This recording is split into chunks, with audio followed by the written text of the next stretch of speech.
Olá meus amigos, sejam muito bem-vindos ao meu podcast Vida Sem Limites e a mais um episódio do Santos da Casa Não Fazem Milagres. Hoje vamos falar sobre um tópico que eu acredito ser extremamente relevante e eu tenho a certeza que muita gente, ainda que não admita, que pensa sobre isto, que tem a ver com a questão da vulnerabilidade. Também foi sugerido, não é? Exatamente, este tema foi sugerido. De que forma nós mostrarmos a nossa vulnerabilidade ao nosso parceiro beneficia ou prejudica a relação? Eu e Maria José temos aqui uma visão muito diferente porque nós não nos enquadramos naquilo que é o padrão, no que diz respeito à figura masculina e à figura feminina no relacionamento, mas não só vamos falar sobre a nossa experiência, mas também vamos trazer aqui a componente técnica, portanto dentro da área da psicologia e comportamental, para nós trazermos também aqui um balanço, não é? Uma coisa é o que funciona para nós, outra coisa é aquilo que funciona para a maioria. Eu acredito sempre que não há uma fórmula que se ajuste a todos. Claro que não. Isto, pelo menos, eu acho que a ciência tenta sempre colocar toda a gente dentro do mesmo frasco, mas eu acho que cada caso é um caso.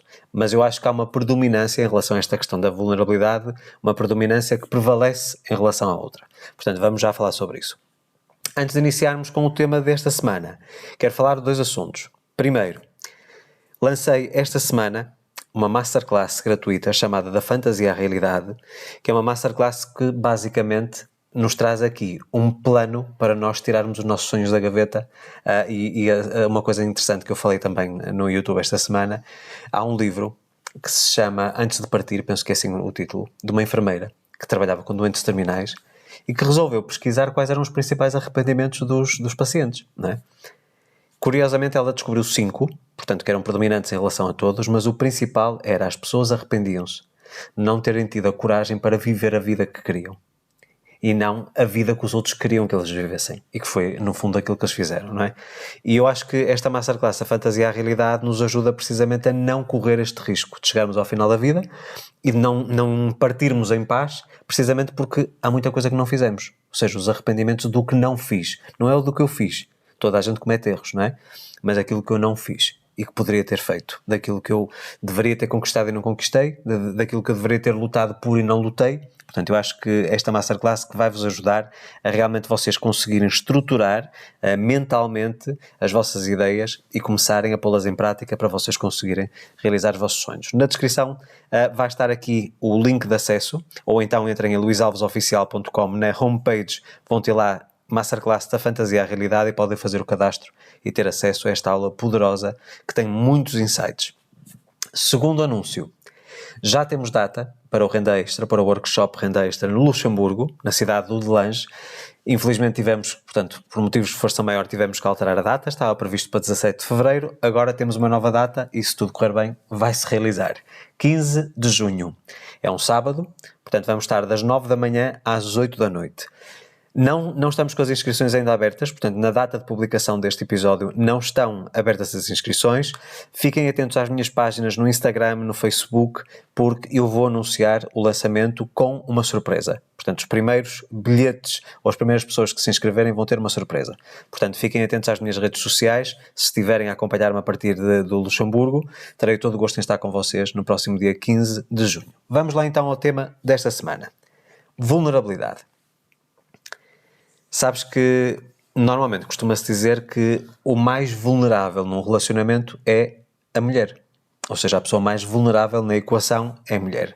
O homem tem que mostrar mais força, mais firmeza, ou seja, não deixa que nada falhe e entra num sistema de proteção dentro da relação. E a mulher é que tem um bocadinho mais de margem de manobra para ser vulnerável, mais emocional e tudo isso. Curiosamente, nós somos exatamente o oposto. Tu és a pessoa mais firme, és a pessoa que, pelo menos aparentemente, não permite que as pessoas percebam que tu estás abalada, seja com o que for. Portanto, tu és a rocha, vamos dizer assim, e eu sou o mais vulnerável, ou pelo menos aparento mais essa vulnerabilidade, dentro de 4 paredes. Na parte exterior, se calhar, tanto eu como tu conseguimos mostrar essa resistência e resiliência, não é? Mas, curiosamente, eu percebo que eu tenho aquilo que é um padrão comportamental mais ajustado ao sexo feminino e tu tens um padrão comportamental mais ajustado ao sexo masculino. Exato. Também reconheço isso. Porque é que tu achas, vou falar no teu caso, vamos começar, porque eu faço sempre as introduções, portanto também tens que dar a tua voz. Se esse tipo de comportamento, o comportamento que tu assumes, se é mais voltado ou mais caracterizado pela parte masculina, porque é que tu, sendo mulher, assumiste ou escolheste reagir dessa forma e ter isso como uma postura diária? Eu penso que isto vem da educação, vem da criação, isto vem de miúda, da maneira como foi Foste educado. educada e criada, não é? Pais e avós. Sim. No meu caso, quem mandava eram as mulheres em casa. Não é? A tua avó, A minha avó é que especialmente. mandava. Tu estás-te a rir porque já Eu conheço muitas histórias. Já ouviste dizer muitas vezes que tenho muito dela, muito feitio dela. Sim. E quanto mais eu conheço histórias da tua avó, mais identifico realmente Pronto, semelhanças. exatamente. E a minha avó era uma rocha. Era ou aparentava ser? Não, era. Era? Eu acho que era. Eu também acho que sou. Tu é que achas que eu não sou. Não é, eu acho. Eu tenho uma opinião diferente. Pronto, Ok. está bem. Na minha mãe também, quem mandava era a minha mãe, não é? Quer dizer, quem mandava... Quem governava, no fundo. Governava e mandava, é preciso isto, é preciso aquilo, vamos para ali, vamos para além. A gestão. Pronto. Eu acho que a minha maneira de ser deve ter tido a ver com a maneira como fui criada e educada. Provavelmente, se eu tivesse tido um avô muito severo e um pai muito severo, e uma mãe submissa e uma avó submissa, não é? Se calhar eu não seria como sou. Ou não. Porque podemos ver aqui em dois prismas. Tu podes ter... Isto acontece muito frequentemente com as meninas que têm o tipo de postura que tu tens. Elas revêem-se muito na figura da autoridade durante a infância. Se a figura da autoridade era o avô ou o pai, elas tentam fazer uma réplica, portanto, tentam mimicar, portanto, copiar esse comportamento, mesmo que sejam mulheres. No caso de ser a tua avó e a tua mãe, no fundo, já eram mulheres, e tu também tens aqui uma coisa muito interessante, que no fundo tu acabaste por ser, não eras a filha mais velha, o teu irmão é mais velho que tu. Não, sou eu. És tu a mais velha. Então ainda reforça mais o que eu vou dizer. Como mais velha, tinhas que cuidar também dos teus irmãos. Tinhas que assumir um papel de liderança. E se fosse uma mulher, uma menina muito vulnerável, portanto que não tivesses garra, não conseguias assumir esse cargo que te era incutido, não é? Portanto, eu acho que tu viste uma figura de referência, especialmente a tua avó. Eu vejo muito mais a tua avó que a tua mãe. Mas deixa-me só dizer uma coisa. A minha avó era um furacão. Sim. Mas se o meu avô era a pessoa mais calma, paciente, que tu possas imaginar. Mas se o meu avô falasse um bocadinho mais alto, a minha avó não abria a boca. E não seria respeito? A dinâmica de casal? Sim. Portanto, no meu pai e na minha mãe não havia isso, percebes? Não havia muito isso. Mas com o meu avô e com a minha avó, o meu avô deixava. Onde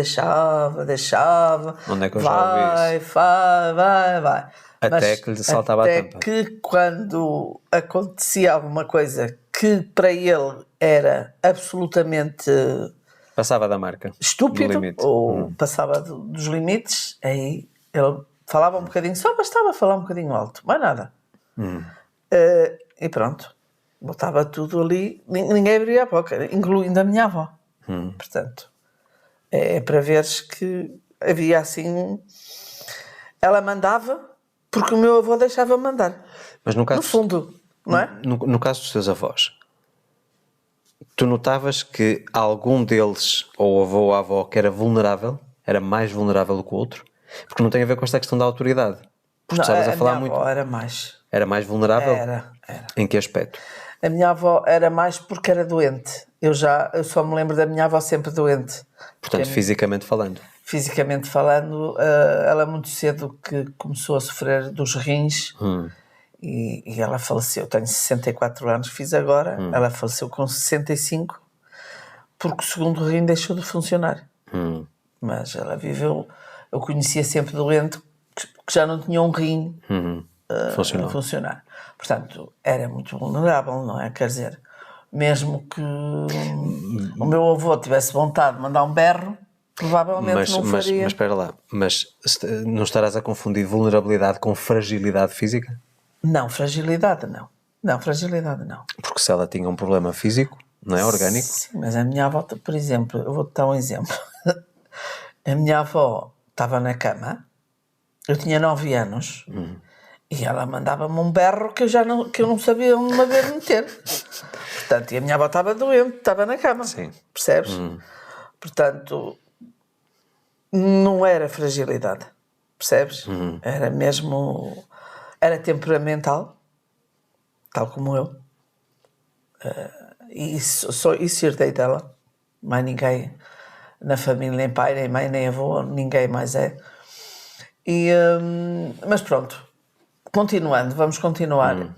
Eu acho que sou assim porque fui criada assim. E fui muito mais criada com os meus avós do que com os meus pais. Na tal idade que se diz que até aos 7 anos as crianças ganham a personalidade. Que depois... Até aos 12. Portanto, em termos de Pronto, ciência... eu estive com eles até aos 12. Mais ou menos. Portanto, na fase em que estavas a formar a tua personalidade, as tuas referências eram no fundo eles. esse casal. São os meus avós. Depois havia uns intervalos com os meus pais, mas muito pouco. E quando tu dizes que eu tomava conta dos meus irmãos, só com 12 anos é que passei a tomar conta deles. Ou seja, já tinhas as bases. Entendes? Quando eram pequeninos eu não vivia com eles. Portanto... Mas sim, pronto. Mas foi, eu penso que é isso, que é por isso que sou assim. Mas tu achas, agora vamos falar no sentido prático, já passando para a parte do dia-a-dia. Que benefícios ou malefícios é que achas que isso te traz na dinâmica de casal comigo? Na dinâmica de casal contigo, no nosso relacionamento, eu acho que traz mais benefícios do que... Malefícios, porque, por exemplo, enquanto que tu és capaz, e já dissemos isto noutros episódios, enquanto que tu és capaz de preocupar e ficar aflito com uma determinada situação, eu não. Eu ando para a frente e digo, isso resolve, isso não é nada, deixa lá, sabe Deus como eu estarei. Mas... Pois, mas eu acho que tu estás a confundir aquilo que é o propósito deste tópico. Uma coisa é tu seres firme, seres resiliente e de alguma forma estás com a capacidade para mostrar serenidade no momento de tensão. Sim. Ok? Outra coisa é mostrar a tua parte fraca, vulnerabilizar. É mostrar tal como tu és, sem essa capa de proteção, porque tu no fundo, eu não vou dizer que é 100% do tempo, mas vamos imaginar 60% ou 70% do tempo tu mostras essa armadura. Sim. Tu não deixas que a tua parte interior seja invadida. Quando é que tu vês a minha vulnerabilidade? Em momentos, por exemplo, tu tens duas situações específicas em que deixas transparecer isso. Em primeiro lugar, quando estamos numa fase muito in love, ou seja, quando estamos numa fase mais melosa do relacionamento, certo? Tu se calhar abres-te mais sem eu te pedir nada. Portanto, tu naturalmente te abres mais, falas sobre as tuas inquietações, sobre as tuas preocupações e etc. Ou então, quando já estás num ponto em que sentes que sozinha não consegues suportar o peso, já é grande demais, já sentes que a tua personalidade e o teu comportamento já está a ser afetado e notas que tu às vezes não tens paciência, que respondes se calhar de uma forma incorreta, estás a perceber, quando tu sentes que estás a chegar ao limite, tu também és a pessoa que és capaz de dizer, olha, passa-se isto assim, assim. Portanto, abres-te. A questão da vulnerabilidade tem a ver com tu te abrires e deixares sair cá para fora aquilo que verdadeiramente sentes, sem estás a criar uma camada de proteção. Ok? Portanto, acho que há estas duas situações. Quando estamos numa fase que estamos mais enamorados, vamos dizer assim, ou então em fase em que tu estás num limite mesmo e que tipo, eu sozinha já não consigo suportar isto. Percebes? Por outro lado, eu também compreendo que essa parte para ti é essencial precisamente para contrabalançar, vamos dizer assim, a minha parte. Porque eu no dia-a-dia não tenho dificuldade em exteriorizar aquilo que sinto. Se calhar eu não era assim. Acho que fui aos poucos começando a deitar cá para fora. Porquê? Aprendi que o reter emoções e preocupações e coisas negativas que era prejudicial. Então, se eu tenho alguma coisa para partilhar que me inquieta, eu vou partilhar com quem? Com a minha melhor amiga, que és tu. Portanto, eu acho que isso é uma coisa natural. Por outro lado, E aqui é que vamos entrar na parte da psicologia. Por outro lado, num sentido mais de evolução da figura do homem e da figura da mulher, diz-se na psicologia que quando o homem se vulnerabiliza, ou seja, mostra muita parte, entre aspas, fraca, a mulher pode, num primeiro momento, dizer assim: olha, tenho um homem ao meu lado, pá, impecável, que não tem medo de demonstrar os seus sentimentos, de chorar, essas coisas todas, ok? Mas, com o passar do tempo, se o homem começar a exercer muitas vezes este tipo de postura, se ele começar a ser muito vulnerável, a mulher um dia pergunta a ela mesma: se eu precisar de ajuda, quem é que me vai proteger? Porque ele é fraco. Portanto, não havendo uma dinâmica de casal muito boa e não havendo uma compreensão total entre os dois, abrirmos demais ou mostrarmos essa vulnerabilidade com muita frequência pode causar um efeito nocivo, em que a mulher sente que não está protegida, que não tem ninguém que lhe esteja ali do lado firme para o que der e para o que vier, não é? E às vezes pode começar a haver um afastamento no casal. Ou então, lá está, a mulher começar a assumir um papel que naturalmente não é dela. Compreendes? Portanto, eu ouvi isso já em várias entrevistas. Por exemplo, o Jordan Peterson fala sobre isso. E ele também é um bocadinho por nós. Portanto, a mulher é mais autoritária, entre aspas, do que ele. E ele tem muito mais facilidade em exteriorizar de uma forma racional. Eu sou mais emocional nesse aspecto. Mas também compreendo que, ao longo dos anos, especialmente desde que eu comecei a trabalhar nesta área, que eu tive que começar a ser mais forte. Ou seja, a questão vulnerável, eu às vezes partilho contigo alguma preocupação que tenho de uma situação que estou a passar com um cliente ou qualquer coisa do género, porque há problemas que são muito grandes e que me obrigam a pesquisar, a conseguir encontrar ferramentas específicas para aquele problema, que eu não as tenho, não é? Assumo o desafio e vou atrás da resolução,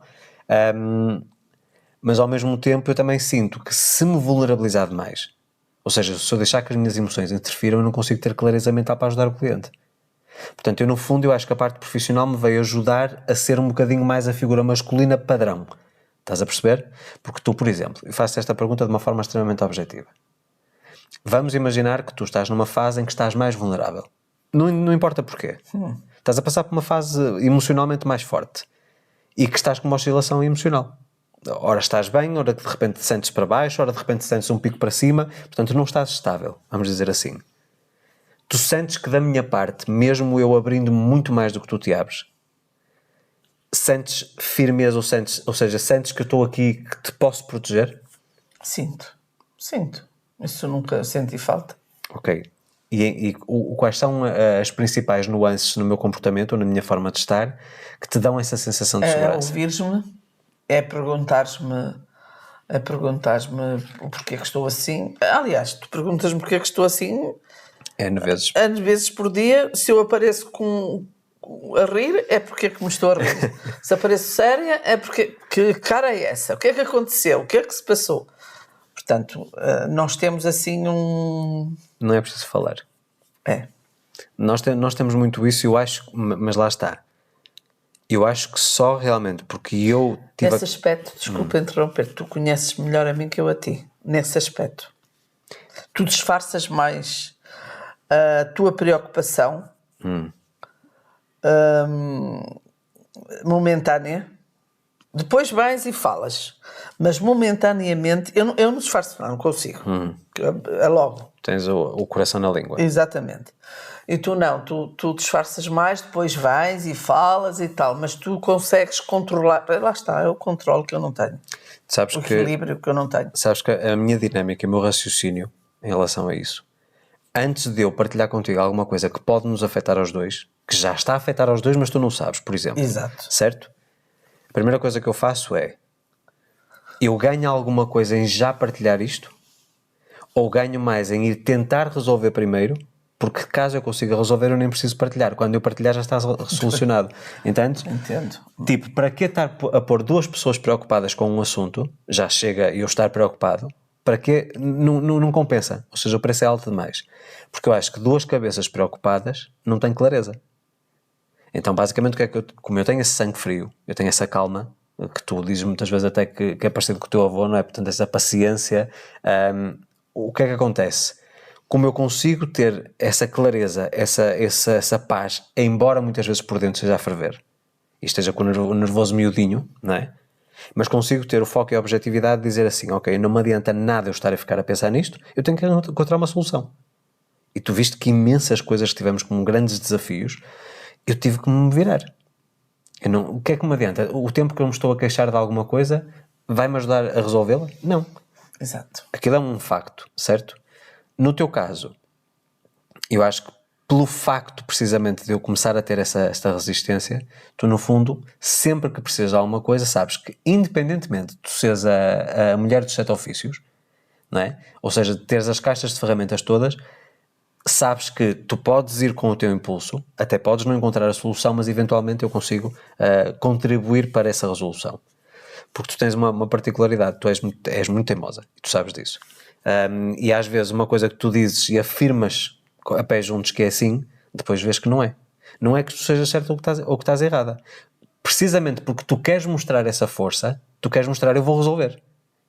Percebes? Não quer dizer que estejas sempre certa, nem eu sempre certo. Temos que chegar aqui a um balanço. Mas eu acho que foi a partir do momento em que eu percebi que me podia finalmente abrir com alguém que estivesse ao meu lado, neste caso um companheiro, portanto, permanente. Isso para mim foi a minha libertação de todas, porque eu nunca tive nenhuma relação que pudesse falar, porque a partir do momento em que eu falasse aquilo que eu sentia, os meus medos, as minhas inseguranças e tudo isso, imediatamente havia o efeito nocivo. Tipo, este fulano nunca me vai conseguir proteger. Percebes? E contigo eu não sinto isso. Sinto que não nos afeta. Aliás, acho que nos une mais e nos fortifica mais. Isso não afeta nada. Agora, eu tenho consciência, por experiência com clientes, que tem que haver aqui, tem que haver 2 pesos e 2 medidas. Se nós temos alguém realmente que nós podemos dizer é o meu melhor amigo num relacionamento, que não é toda a gente, são raríssimos os casos, infelizmente,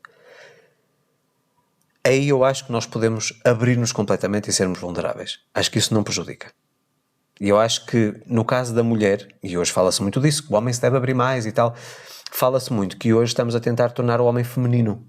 Não tem nada a ver com sexualidade, tem a ver com o perfil de personalidade, do género. Tu tens certo? mais, tu tens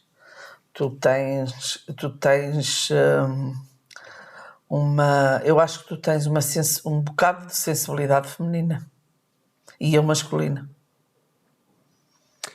Mais uma vez, existem esses estereótipos do que é reservado aos homens e às mulheres, não é? Ou ao género masculino e ao feminino, mas mais uma vez isso é uma questão individual. Exato, pois é, mas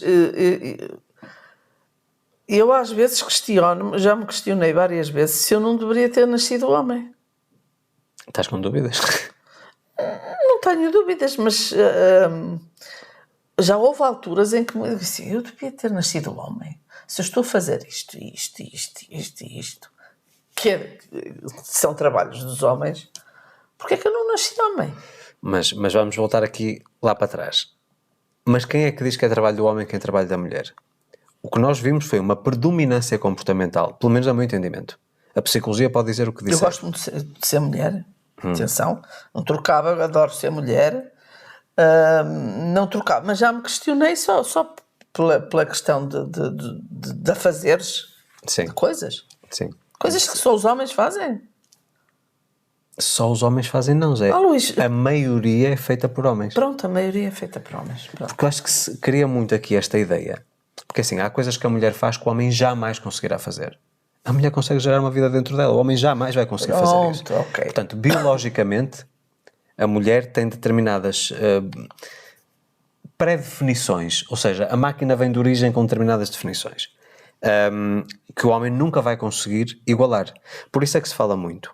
E é curioso que tu falas agora que fazes muitas coisas que é normalmente tarefa dos homens.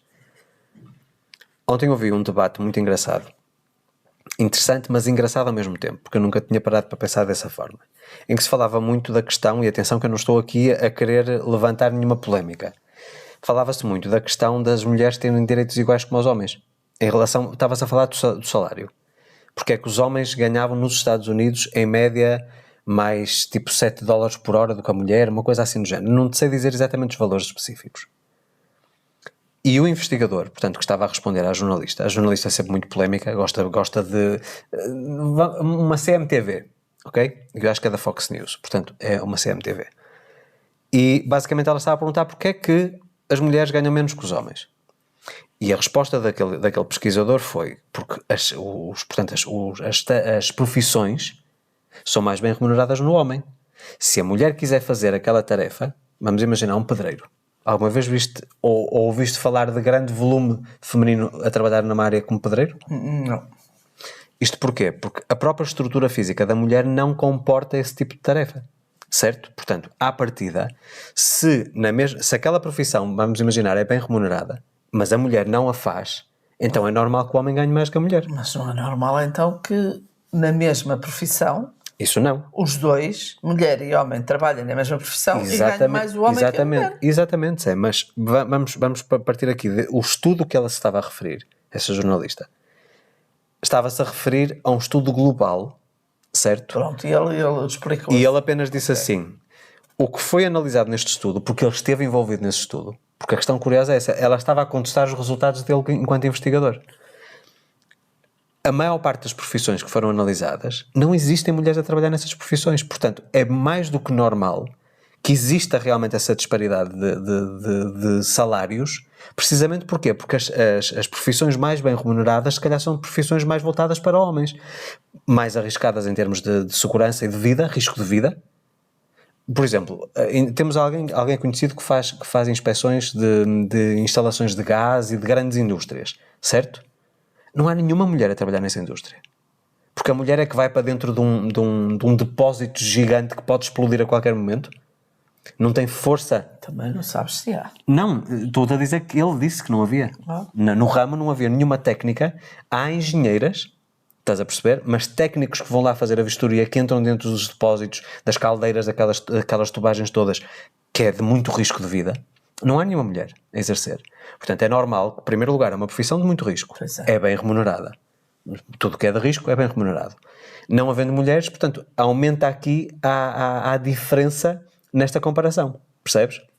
Agora, se me disseres, se formos, por exemplo, ao mundo dos negócios, para a parte de gestão, CEOs, CFOs, COOs e coisas do género, se formos a analisar bem a parte empresarial e a parte de mercado financeiro, etc., se calhar as mulheres até ganham mais que os homens. Porque cada vez mais se está a ver gestão feminina.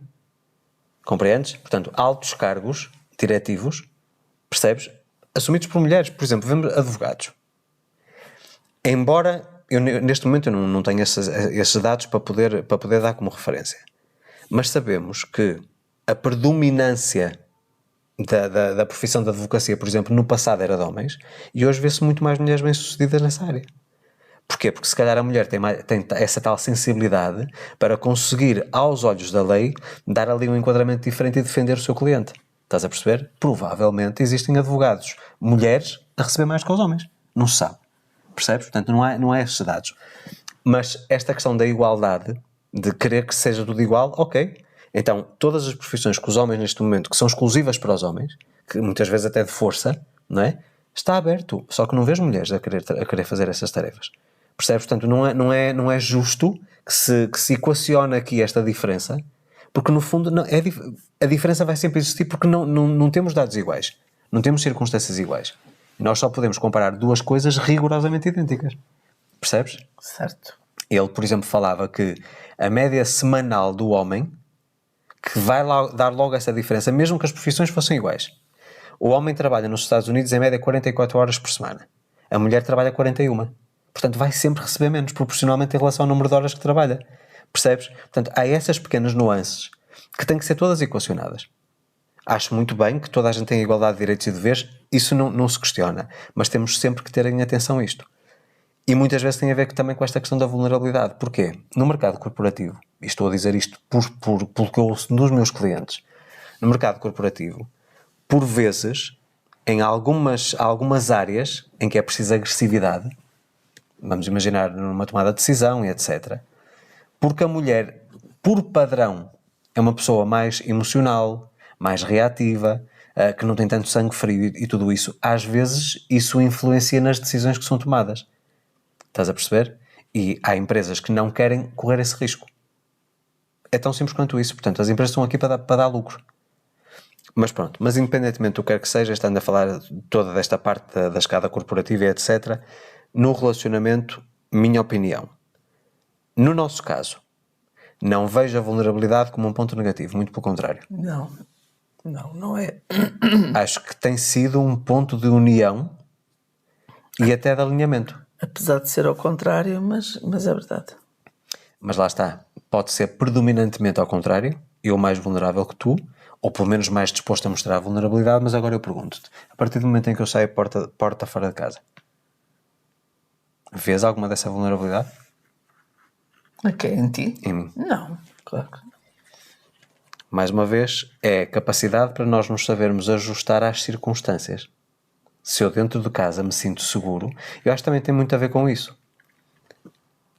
Se eu estou num ambiente onde me sinto seguro, da mesma forma como um melhor amigo ou uma melhor amiga. Os homens, nos amigos, entre homens, têm muita dificuldade em mostrar essa vulnerabilidade porque não é coisa de homem. São criticados dentro do grupo. Mas vamos imaginar, no meu caso, grande parte do meu grupo de amigos desde miúdo foi predominantemente feminino. Os homens não tinham conversas que me interessavam. Futebol, mulheres, carros, bebida, nunca me interessou. E como eu entrei nas artes, portanto na música muito cedo, sempre tive muito mais conversa para as mulheres, nunca tive paciência para as, como se diz no Brasil, fofocas, para coscovilhice. Sempre o que é que fez, o que é que não fez, com quem anda, não me interessa nada disso. Mas conversas um bocadinho mais intelectualmente evoluídas, eu tinha muita dificuldade em encontrar nos homens pessoas com esse perfil. Portanto, eu não me podia exteriorizar coisas filosóficas, eu não tinha com quem partilhar isso. A mulher, mesmo que não compreendesse sobre esses temas, pelo menos estava aberta a ouvi-los e a refletir sobre isso. Portanto, acho que isso condicionou também um bocadinho. Agora, tenho consciência que na sociedade eu tenho que assumir o meu papel. Portanto, há coisas que são reservadas para quatro paredes, ou nos ambientes onde me sinto seguro, há amigos com quem eu também desabafo, percebes? Maioritariamente mulheres, mas também tenho nomeadamente um homem com quem eu me posso abrir, que não tem qualquer tipo de problema, porque também ele se abre comigo, mas são ambientes fechados, porque tanto eu, por exemplo, essa pessoa que eu estou a falar especificamente, esse homem, eu consigo me abrir com ele e ele comigo, mas quando estamos em presença de outras pessoas, mudamos completamente. Somos pessoas firmes, focadas, determinadas, fortes, resilientes, estás a perceber? Porquê? Porque estamos num ambiente externo, que não podemos controlar todas as variáveis. No teu caso, por exemplo, com as tuas filhas, como mãe, e como foste tu, entre aspas, que tiveste que levar o barco para a frente, eras tu o capitão, no fundo, porque o pai estava ausente por questões profissionais, ou porque se dedicava muito à carreira, tu achas que teres essa firmeza e não mostrares tanto essa tua vulnerabilidade às tuas filhas que ajudou ou prejudicou na parte da criação delas?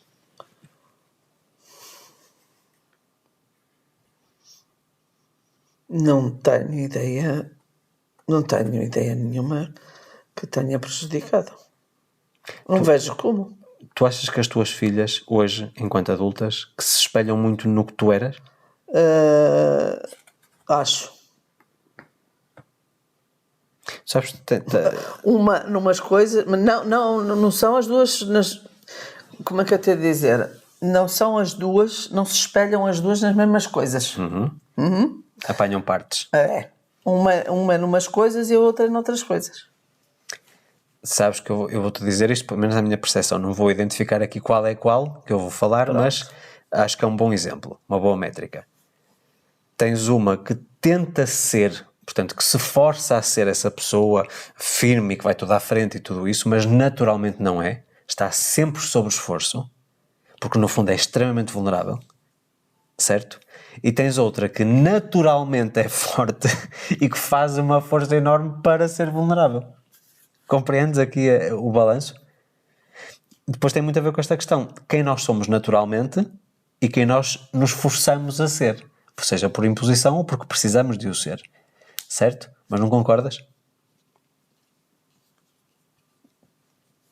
Tá. Tens uma que é um bocadinho como tu, que resolve tudo, não há problema absolutamente nenhum, naturalmente. E quando é para exteriorizar as emoções, precisa de ser alguma coisa feita de uma forma sistémica ou processual, ou seja, está a fazer uma terapia ou qualquer coisa e faz isso, ok? E tens outra que é muito vulnerável, e sempre foi, pelo menos as que eu conheço, e que tenta mostrar força e que se calhar até muito semelhante a mim no que diz respeito à parte profissional. Eu ia dizer Porque ela isso. na área profissional, ela Não é só- rocha. Não é só na área profissional. Tem muitas outras Não, coisas. estou a falar em comparação comigo. Contigo. E que outras coisas? Tem outras coisas como tu. Vocês têm feitios muito parecidos. Têm muitas coisas em comum. Temos todos particularidades semelhantes. Aliás, tu já reparaste? Olha uma coisa. Logo assim uma. Não gostas de sair de casa, pás? O marido dela vê-se aflito para levar para qualquer lado e eu quase me vejo aflita também para sairmos tanto quanto eu quero. Tanto quanto tu queres. Por mim, sabes como é? Sim, tu és eu não vou dizer a expressão porque ninguém vai entendê-la. Não, é? mas tu só que eu tu queres é a adoro, rua. adoro ser. Gosto muito de estar em casa. Adoro estar em casa. Gosto muito do meu cantinho e de estar sozinho e tal. Mas gosto muito de sair. Muito. Já falamos sobre isto. Mas a Inês é como tu. Mas é cinza, eu gosto de sair. Eu gosto. Agora, eu muitas vezes gosto de sair quando está programado, porque eu tenho a minha agenda tudo muito bem organizada. Porque senão não dá para fazer tudo, sei. Tu sabes que se tu me disseres assim, a uma quarta-feira, por exemplo, depois do almoço, vamos sair não sei o quê. Eu tenho a minha agenda, eu tenho que a cumprir. Percebes? Tá. Portanto, as minhas responsabilidades estão acima de qualquer outra coisa. Por isso, é que uma das decisões que eu tomei já foi o ano passado, em 2023. Eu não atendo às quintas e sextas, não tenho mentoria nem sessões estratégicas às quintas e sextas, precisamente para ter esta margem de manobra. À quinta-feira tenho sempre o dia ocupado, portanto não posso evitar, porque tem a ver com o trabalho também, mas sexta, sábado e domingo eu tenho os dias livres. E sais muito? Tens saído muito? Todas as semanas. Eu, pessoalmente, todas as semanas saio ao sábado, pelo menos. Para onde vais? À pesca. Pelo menos isso. Está bem. Portanto, eu tenho necessidade de sair. Percebes? Se calhar não é o tipo de programas que tu gostas. Um exemplo muito prático. Tu adoras shoppings. Não é necessariamente para comprar, mas tu adoras andar a desfilar no shopping, a passear. Talvez, eu já justifiquei isto, talvez porque eu tenha trabalhado muitos anos em shopping, para mim é saturante estar enfiado dentro de um edifício, que não sei se é dia, se é tarde, se é noite. É exatamente o que diz a Inês. Eu acho, Também trabalhou no shopping. e eu acho que tu também, por exemplo, ela agora trabalha numa loja de rua, é diferente. Mas tu já viste o que é tu passares, eu muitas vezes entrava às 10 da manhã e saía à meia-noite. Portanto, eu fazia o turno completo. Estavas numa loja? Estava numa loja. Ou andavas a passear no shopping? Não é isso. Mas quando estás, por exemplo, eu já trabalhei em loja de rua. Trabalhei no Avis. Foi um tempo muito curto, mas trabalhei no Avis. Eu sabia, portanto, em primeiro lugar, a loja chegava às 7 e fechava. Não era horário de shopping.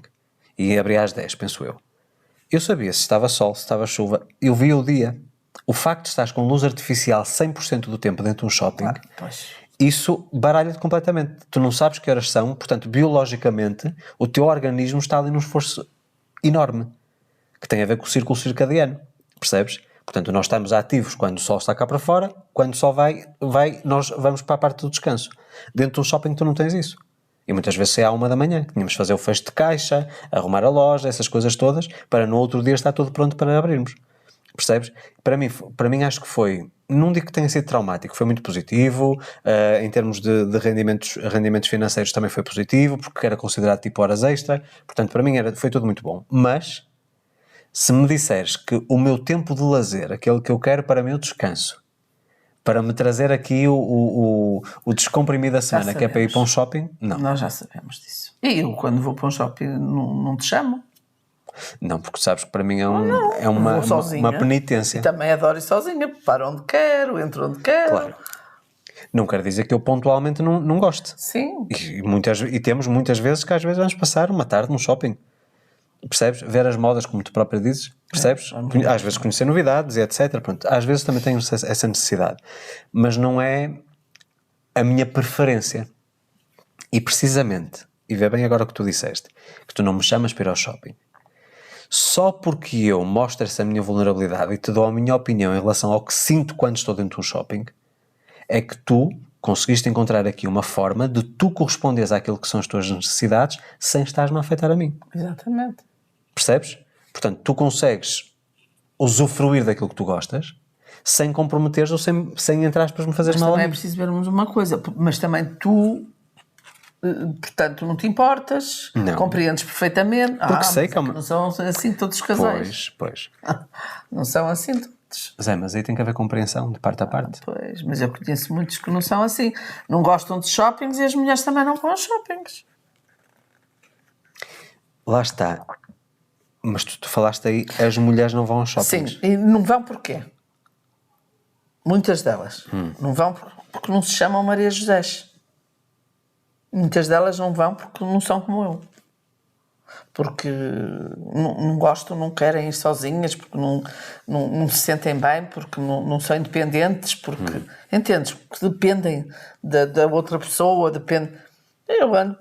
Eu sou o mais independente, entendeste? E essas pessoas, eles dizem, para shopping, eu conheço algumas assim, para shopping, estás tola, nem penses, elas não vão. E às vezes eu vou com elas e levo-as comigo. E aí já podem ir porque vão acompanhadas. Pois, e adoram já ir, pois, com certeza, pois, claro. Mas é só porque realmente, pronto, não há essa coisa no casal e eles também alguns não deixariam. Mas diz-me uma coisa, mas não achas que isso tem a ver com falta de confiança e insegurança? Não sei, tem a ver com um relacionamento que não está correto e que um relacionamento só nesse bocadinho aí, que eu conheço alguns, já está errado. Sim. Imagina noutras coisas. Eu imagino outras coisas, para além de conhecer outras coisas, mas imagino outras coisas, quer dizer, que ainda está mais errado. Ou seja, ele pode estar a viver um casamento que o satisfaz, mas ela não está. Pois. Ela não está. Ela está a viver um casamento imposto. Um relacionamento imposto. Ou seja, ela não tem a sua independência, não é só a independência de poder fazer aquilo que quer. A sua personalidade não está presente. Ela é uma sombra de outra pessoa. E completamente vulnerável. Ok. Completamente vulnerável. Mas, portanto, mais uma vez, tu estás a falar na vulnerabilidade e é válido o que tu estás a dizer. Há a vulnerabilidade fraca e há a vulnerabilidade de eu me abrir e dar-me a conhecer na totalidade. Portanto, eu acho que há aqui essa distinção. Mas é que neste caso que eu te estou a dizer, não... Então não é vulnerabilidade, é submissão, Zé. Elas submetem-se aos caprichos do parceiro ou da parceira, certo? E não se impõem. Está bem, mas eles não conhecem a vulnerabilidade delas. E agora pergunto-te, porquê é que achas que, nesse caso específico que me estás a falar do homem, entre aspas, proibir a mulher, certo? Não achas que é precisamente pelo facto de eles não mostrarem a sua própria vulnerabilidade que eles têm a necessidade de fazer essas imposições? Sei, provavelmente. Imagina o seguinte cenário, dou-te aqui um exemplo. Imagina um homem seguro e que diz assim, olha, tu queres ir ao shopping. Eu não me sinto confortável quando tu estás no shopping, porque começa a pensar que outros homens olham para ti, ou porque se calhar vais gastar dinheiro que não devias, coisas assim do género. Tu não achas... Põe-te nesta situação. Sim. Despe o papel de Maria José e eu despe o papel de Luís. Eu, homem firme e que vai toda à frente e sou muito másculo e tudo isso, muito macho e não sei o quê, digo, ok, sabes porque é que eu te estou sempre a dizer que não gosto que tu vás ao shopping ou isto ou aquilo? Por este motivo, isto e isto. Sinto-me inseguro, sinto-me frágil e etc.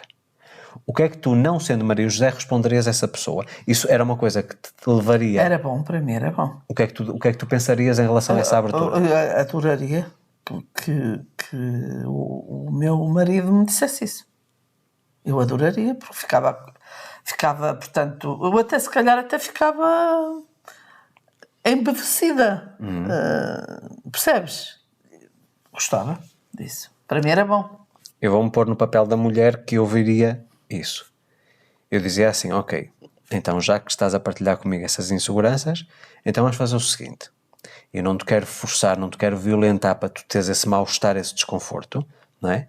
Então, em primeiro lugar, vens comigo ao shopping para tu veres que não tens motivos para temer. Eu vou à minha vontade, tu estás à tua vontade e eu vou-te mostrar o que é que eu gosto de fazer no shopping. Vou-te fazer um roteiro, certo? E ele vai compreender que afinal, se calhar aquilo que são as necessidades de ir ao shopping não é para ver homens ou para isto ou para aquilo, mas é precisamente para desanuviar, para ver coisas bonitas, para ver peças, para até melhorar a autoestima dela, para se perfumar, seja o que for, certo? E depois dizer assim, mas também quero que compreendas que não é porque tu me estás a tentar impor por essa tua insegurança, isso é uma coisa que tu vais ter que trabalhar. Porque tu não podes controlar tudo. E também tens que compreender que eu me sinto triste e infeliz se não for uma vez por mês, por exemplo. E eu pergunto-te, o que é que tu preferes? Uma mulher que se sente infeliz ao teu lado porque é proibida de poder fazer alguma coisa? Ou uma mulher que pelo menos uma vez por mês vai ao shopping e que se calhar está muito mais ternurenta para contigo? Percebeste? Já acabaste? E agora eu vou-te dizer assim.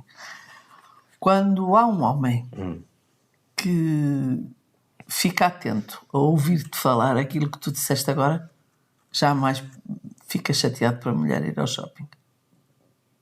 Desculpa, não percebi. Pois não percebeste. Quando há um homem que fica atento, caladinho, e te ouve com atenção, quando tu lhe explicas o porquê que vens ao shopping comigo, vais ver o que se passa, até podemos nem ir juntos, tu andas por lá e eu vou, se um homem ouvir isso até ao fim, ele já não, a mulher já não tem motivos para estar com essas conversas com ele, porque não é esse homem que tu estás a definir. Ainda continuas a não perceber. Não. Um homem não te vai ouvir isso. Um homem não quer saber disso para nada, Luís. Um homem não vai validar... Um machão não quer saber disso para nada. Tu começas a falar e ele não te deixa acabar. Agora vou-te dizer uma coisa. Entendeste? E se calhar isto que eu vou dizer é um bocadinho polémico. As pessoas que se acham mais homens porque não aceitam ouvir essas coisas, isso é coisa de mulher, eu lá quero isso, portanto é mais ou menos isso que estavas a querer dizer. É mais ou menos, é exatamente certo? Isso. Os grandes homens são precisamente aqueles que fazem aquilo que eu acabei de escrever. Eu sei. Os outros são umas amostras de homem. Eu sei. O verdadeiro homem é aquele que tem a capacidade para poder proporcionar à sua companheira eu sei. Momentos de felicidade e ter uma vida plena, ainda que se possa sentir inseguro. Isso é que é um grande homem. Um grande homem com H maiúsculo não é aquele que é tudo a macho, é tudo à bruta, que não há delicadeza, não há um abraço. Não ouviria isso, nada de percebes? Isso para mim não é um homem, isso para mim é um brutamontes. Pois, mas nós estamos a falar para algumas pessoas que nos estão a ouvir que têm homens assim, como eu te descrevo e não tu. Também há de haver homens que... Eu vou dar aqui uma dica às senhoras. Como tu. Vou dar uma dica às senhoras para conseguir, de alguma forma, amolecer um bocadinho. Ou tentar. Não, a ideia é amolecer. A tentativa tem que haver, não é? Pronto. Mas a probabilidade de acontecer é muito maior. Podemos utilizar sempre o sistema de recompensas. Isso sempre funcionou, isto está incutido no nosso... Recompensas ou chantagens? Não, recompensas. Vou-te já explicar. Não é tipo, se tu me deixares fazer isto, eu faço isto. Não é nada disso. É um sistema que eu já utilizei várias vezes com vários clientes que tem a ver com um estímulo... Se calhar até comigo, sem eu saber. Mas isso fica na dúvida. Exato. Não é? Deixa-me explicar-te o seguinte. Nós temos, portanto, nas nossas células está gravado tudo aquilo que nós vamos vivendo. O que vem dos antepassados, de outras gerações, por isso é que às vezes nós temos um talento que o nosso avô tinha e o avô nem era vivo quando nós nascemos. Portanto, há uma herança genética, ok? Uma predisposição genética. Por isso é que se fala de relação a doenças e etc. Ok. Mas também existe esta parte comportamental. E a criança sempre foi estimulada através do sistema de recompensas. Eu não sei se sabes, há um estudo que se faz em que eles deixam, eu não sei mais uma vez, os números exatos não sei quais são, mas já deve ter aparecido no Facebook para muita gente que não está a ouvir. Numa sala fechada está um pesquisador e uma criança e tem, por exemplo, uma barra de chocolate em cima da mesa. E o pesquisador diz, olha, eu vou ter que sair desta sala, eu já volto, não comas essa barra. Sem eu voltar. Se não comeres essa barra que está aí, quando eu voltar dou-te 2. Portanto, a criança, obviamente que está ali, alguns coçam-se e fazem caretas, tipo aflitos porque tem ali o doce à frente, mas porque já estão de olho na recompensa que é maior, Mas também alguns comem. Ok, mas a grande maioria inibe-se de comer Não, precisamente por uma recompensa maior. Não, certo? sim. Pronto. Então o que é que eu digo em relação às senhoras? Isso aplica-se também aos homens. Portanto, pode ser utilizado nos dois campos. Vamos imaginar que vocês têm muita dificuldade em fazer uma coisa que vocês gostam porque o marido ou porque a esposa não gosta e vos proíbe. E vamos imaginar vocês, à força, uma primeira vez vocês vão. Certo? A pessoa vai ficar chateada do outro lado. A única coisa que vocês têm que pensar é, vocês têm que ter um cardápio, vamos dizer assim, daquilo que são os gostos ou as preferências do vosso companheiro. E sem motivo aparente, vocês dão uma recompensa. Fazem, por exemplo, vamos imaginar no caso da mulher, fazem uma refeição que ele gosta. Especial. E ele pergunta, mas porquê é que me estás a fazer isto? Há algum motivo? Não é ao domingo que a gente costuma comer isto, não é na Páscoa. Vamos comer um cabrito assado, por exemplo. Estás-me a fazer cabrito assado porquê? É dia de semana, um dia normal? Porque me apeteceu. Inconscientemente, vai começar a haver uma associação entre sempre que eu te permito fazer alguma coisa que tu gostas, eu tenho uma recompensa mesmo que não tenha sido solicitada. Isso não é manipulação. Isso é uma questão de estímulo. Ele inconscientemente vai começar a perceber, ora bem, então se calhar, e há outras formas... Olha, o futebol, estou-me a lembrar, por exemplo, do futebol. Como assim? Estou-me a lembrar que muitas mulheres não gostam que eles vão para os estádios, até pela violência, não é? Sim, sim. Mas, portanto, mostrarem vontade, deixarem ir à vontade, percebes? É muito Ter simples. outra reação. Vamos imaginar, o homem diz, não adianta, todos os fins de semana eu tenho que ir ao jogo do meu clube. E a mulher não gosta. Mas vamos imaginar que vamos imaginar que o jogo é num sábado à noite e que no domingo ele chega à casa e diz assim, olha, arranja-te que hoje vamos dar um passeio.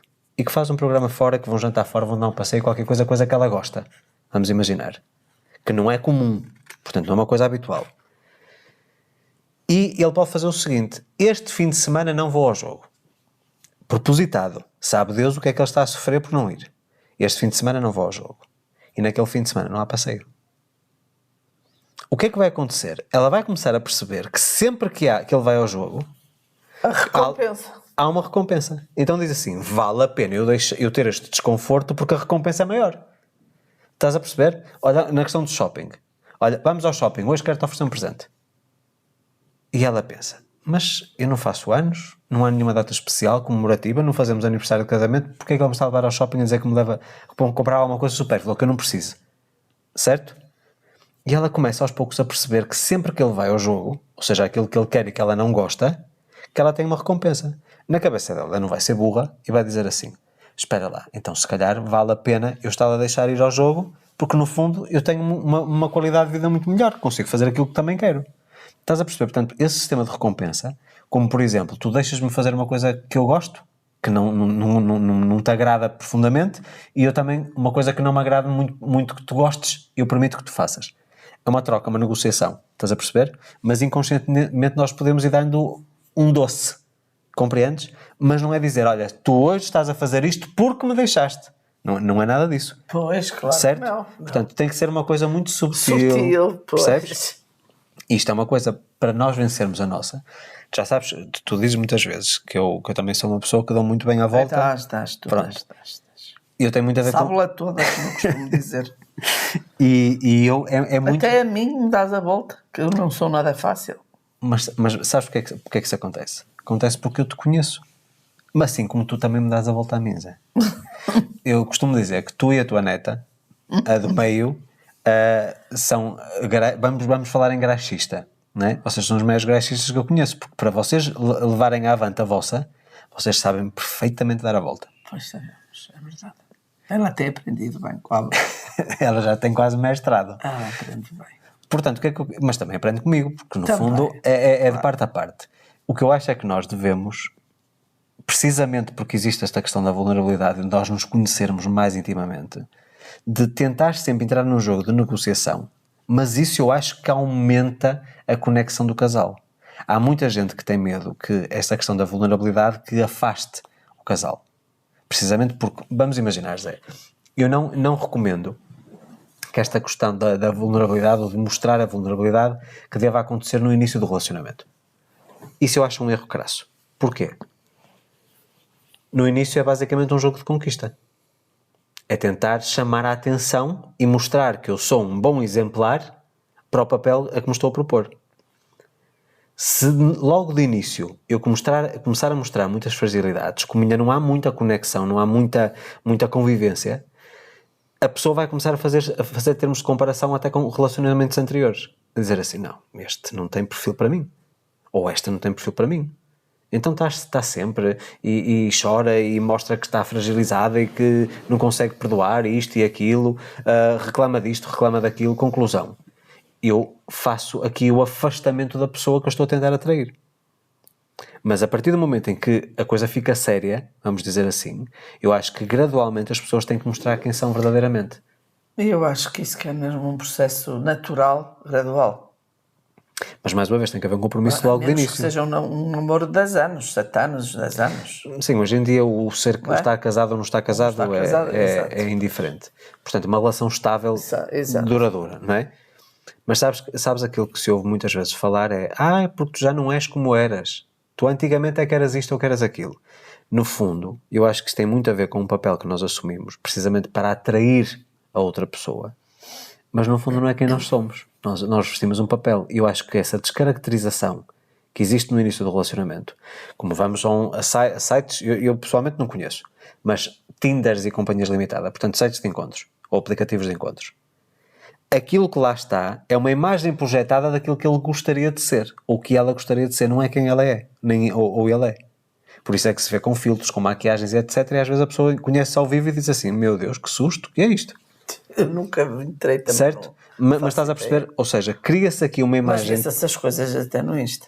Esses filtros, essas coisas. E eu vejo que o facto de nós termos aqui uma projeção de um alter ego, vamos dizer assim, daquilo que eu gostaria de ser e não sou, que apenas nos afasta no relacionamento. Porque depois corremos o risco de mais tarde dizer mas tu não eras assim, tu estás diferente, tu mudaste. Não, a pessoa não mudou. A pessoa sempre foi assim, agora é que se deu a conhecer. Por isso é que eu acho que essa questão de mostrarmos quem somos verdadeiramente deve acontecer logo desde o início, de forma gradual, como estávamos a falar, não é logo maluco, mostrares logo, abris logo todo. Não, acho que isso é uma falta no teu sistema de proteção natural. Porque se tu mostras logo quem tu és, também ficas vulnerável a ataques. Mas também temos aqui o outro problema, que é o outro lado da moeda. É precisamente porque tu mostras a tua vulnerabilidade que o teu companheiro sabe exatamente onde atacar e onde te magoar. Portanto, nós ficamos aqui na dúvida. Mas afinal, devemos ser vulneráveis ou mostrar termos esta abertura para ser quem somos verdadeiramente? Ou estamos, no fundo, a dar uma parte fraca que pode jogar contra nós no futuro? Tu sabes porque já sofreste isso. Por acaso estou a rir, porque lembrei-me assim de repente de uma coisa que quando tu me viste, quando nos encontramos pela primeira vez, pessoalmente, eu levantei-me e tinha um fato. Um fato branco. Um fato calça e casaco. Sim, um fato. Não era branco, era bege com flores. Não, era cru. Era aquele fato... Não era esse. A primeira vez? Acho que a primeira vez era um fato branco. Não era. Não era? Não. E recordo... era uma calça preta, um corsário preto com um estampado cinza? Não, era um fato. Mas esquece. Eu lembro-me perfeitamente que fui ao balcão. Não sei se eu na altura fumava. Não sei se foi buscar tabaco, se não foi. E tu ficaste sentado na mesa. E passado... um ano passado... Tu traçaste o meu perfil... Só por esse movimento? Só pela maneira como me levantei, como fui ao balcão e como vim. Como caminhaste. Engraçado, a tua maneira de caminhar mudou muito desde que estamos casados. Porque era... Chamavas-me Armanda. Armanda. Porquê? A Maria José tinha... Não no sentido depreciativo, mas tu tinhas uma altivez. Tipo, tu parece que inchavas o peito, levantavas o nariz e andavas... Segura de mim. Vai tudo à frente. Tipo, não é que não estou minimamente preocupado com vocês. Eu estou aqui no meu mundo. Exatamente. Certo? Até a tua maneira de andar era muito, muito, muito curiosa. muito diferente daquilo que alguma vez tinha visto. Hoje acho que já não. Hoje eu acho que estás num sentido quase de proteção, ou seja, sentes-te segura, sentes que tens um abrigo, que tens o lar, que tens um ninho, já não precisas de ter essa arma, porque no fundo era uma arma que tu utilizavas. Percebes? Mas eu recordo muitas vezes, tu falas muitas vezes nisso. Falo. A tua maneira de andar, eu comecei a dizer Armanda, porque nós aqui em Portugal, para quem nos está a ouvir a partir do Brasil, nós dizemos, não te estejas a armar. Armar. Armar é tipo, qual é a equiparação no Brasil? Uma pessoa mostrar que é pronto, que é... Ela acha que é a última Coca-Cola do deserto. Exatamente. Pronto, é mais ou menos isso. É isso. Uma pessoa que se arma é uma pessoa que se acha a última bolacha do pacote. Exato. Pronto. E a Maria José caminhava precisamente como uma pessoa a dizer, eu sou a melhor do mundo. É. Mas portanto, mais uma vez. Mas era assim. Mas curiosamente, e já falamos também sobre isto, tu aparentavas, e muitas vezes ainda aparentas isso, não necessariamente na maneira de andar, mas na forma de estar. Mas no fundo és uma pessoa extremamente frágil. És uma pessoa muito mais emotiva. És a pessoa que se calhar que chora muito mais do que outra pessoa. És a pessoa que se preocupa muito mais do que outra pessoa. Estás a perceber? Portanto, existe aqui, lá está, eu acredito que é um sistema de proteção. Mas de facto, quando eu não tinha qualquer conhecimento nesta área, dentro da psicologia comportamental, e mesmo que não tivesse aberto a boca, só pela tua forma de... Até deves ter ficado com medo.